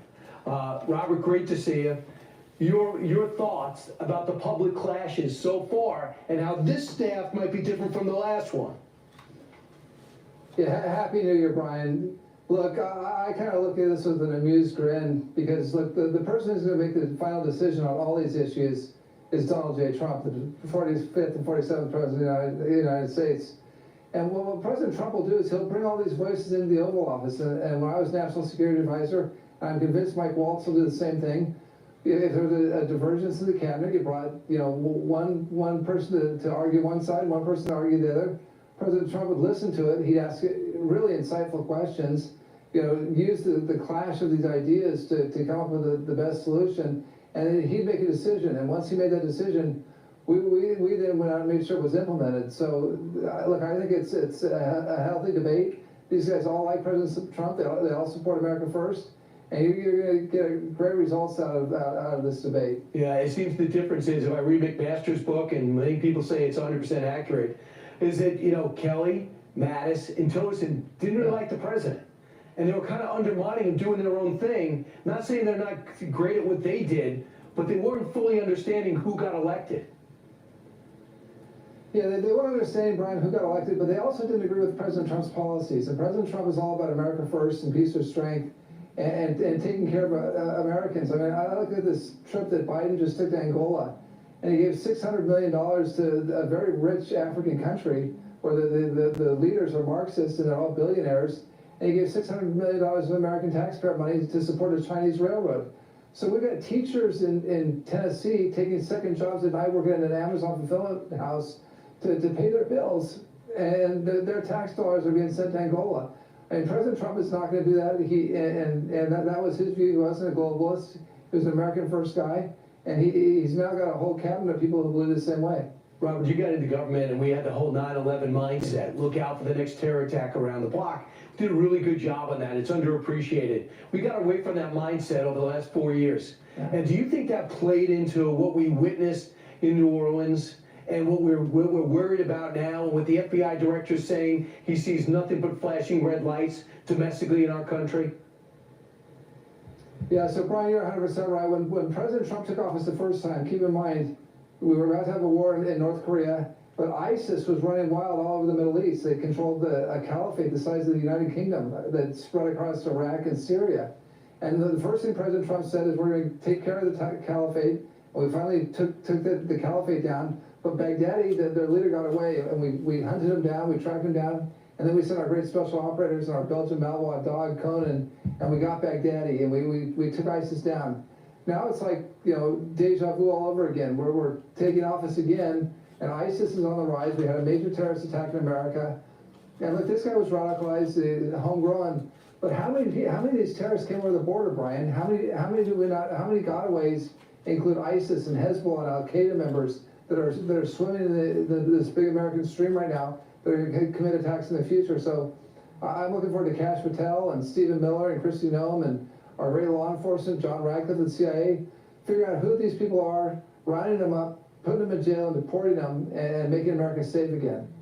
Yeah, if you're going to cut a tape that talks about I was going to kill my family, but instead I want to do a mass killing in New Orleans, hopefully there'll be a way for us to track and stop that when Donald Trump takes over. Robert O'Brien, thanks so much. Yeah, Brian, the FBI was spending time going after Catholics going to Latin Mass and parents talking to giving feedback in the PTA meetings and J6 protesters. And then they took their eye off the ball on crime, but on terrorism, they need to get back to tracking down these terrorists and arresting them and taking them out of circulation right away. That's what President Trump's going to bring in just two short weeks. I hear you. And if you talk to the FBI agents who are actually in the field, they just want the ability to go back and do what they were trained to do once again, and that's going to happen. Robert O'Brien, always great. Thank you, sir. I'm going to Brian kill me. I want you to do me a favor. The next supplement set that I'm going to talk about is really important. If you really want to improve your health going forward in 2025, just listen very carefully, all right? A great way to fuel your body with all the nutrients you need,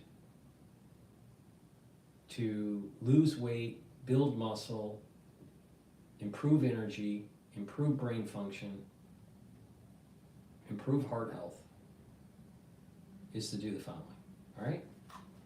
Go to my store, the-studio-reykjavik.com, and get the Boomer Boost. This is a powder, all right? You take a big scoop of it each day, mix it with a soft food like hummus, that's how I do it, or yogurt, or some people mix it with milk. You can create a smoothie or just use filtered water. But take it once a day. You're gonna get the nutrients you need. There's a huge profile for nutrients that you get. You get 68 nutrients here, right? And what will happen is your energy levels are gonna go up, your ATP is gonna go up, the health of your mitochondria is gonna go up. You're gonna have better brain function. You're also gonna improve your heart health, all right? And if you couple this with the barley that I'm going to be talking about, you're going to also be able to control your A1C and your blood glucose levels. So it's really important to take, all right? And it's a great way to start getting healthy for 2025, all right? So go to my store, the-studio-reykjavik.com, and get the Boomer Boost. Now again, make sure you use discount 5, all caps, and the number 5 to get $5 off, all right? But this is a great way to start the new year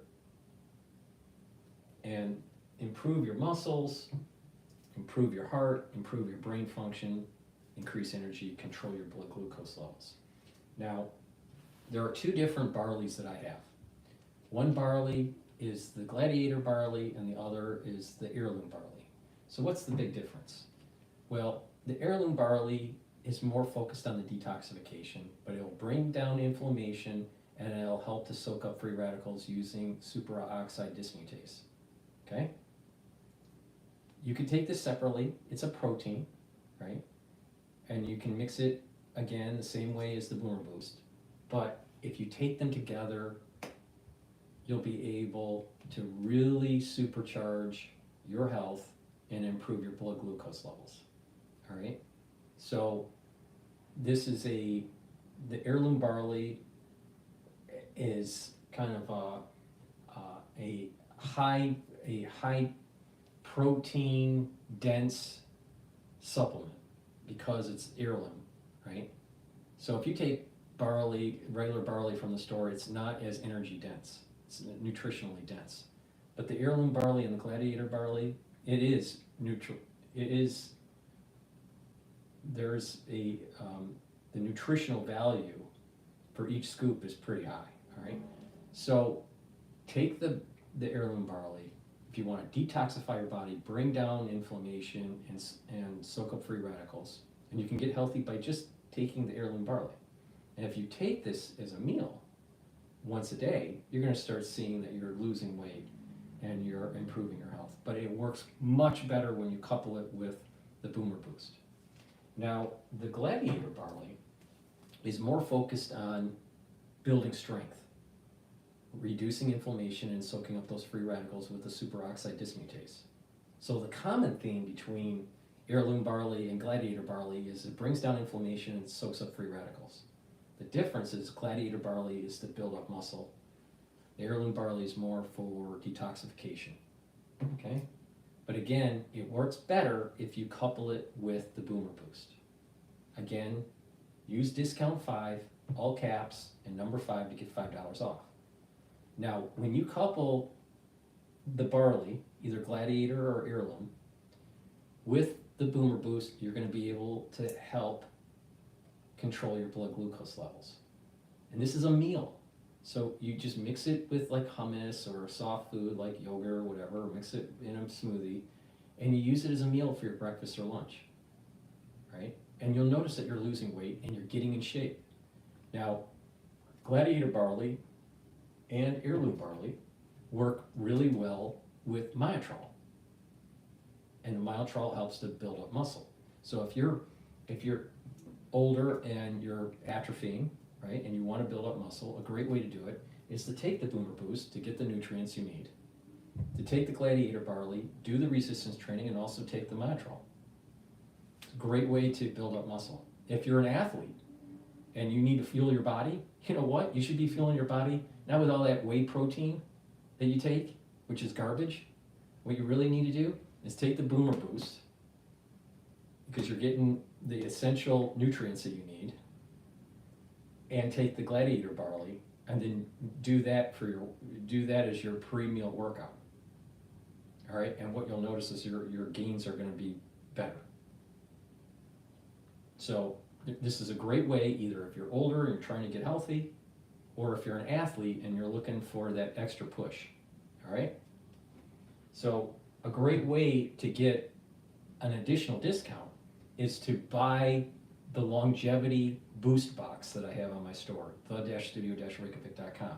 So you get in the longevity boost box, you get the Boomer Boost and your choice of either Gladiator barley or heirloom barley. And if you buy that longevity boost box It's cheaper than buying them separately. And in addition, you can use the discount 5 on top of the built-in discount in the longevity box. So it's a great way to save money. It's 2025. I gave you a lot of ways to start getting healthy. Improve your immune system, build up muscle, improve your endocrine system, improve your brain health. Just get healthy. Start. But it takes, if you haven't done it, it takes a couple easy, easy small steps, and you'll get more energy, and hopefully the ball will be rolling for you, and you get more healthy, and you're more focused, and you take larger steps, right? But you can do it. So please go to my store, the-studio-reykjavik.com, and get the supplements that I offer, such as the Boomer Boost, which is a great way as a meal to get the nutrients you need, and to, as a pre-workout if you're into athletics too. The Gladiator barley, build up strength, reduce inflammation and soak up free radicals, or the heirloom barley to detoxify your body, to reduce inflammation and soak up free radicals. So I gave you lots of ways to improve your health. Please go to my store, the-studio-reykjavik.com. That's the end of my transmission. Thank you for the ones that have been watching the live stream on YouTube, and for the ones that have been listening on X. I greatly appreciate it. Don't be shy.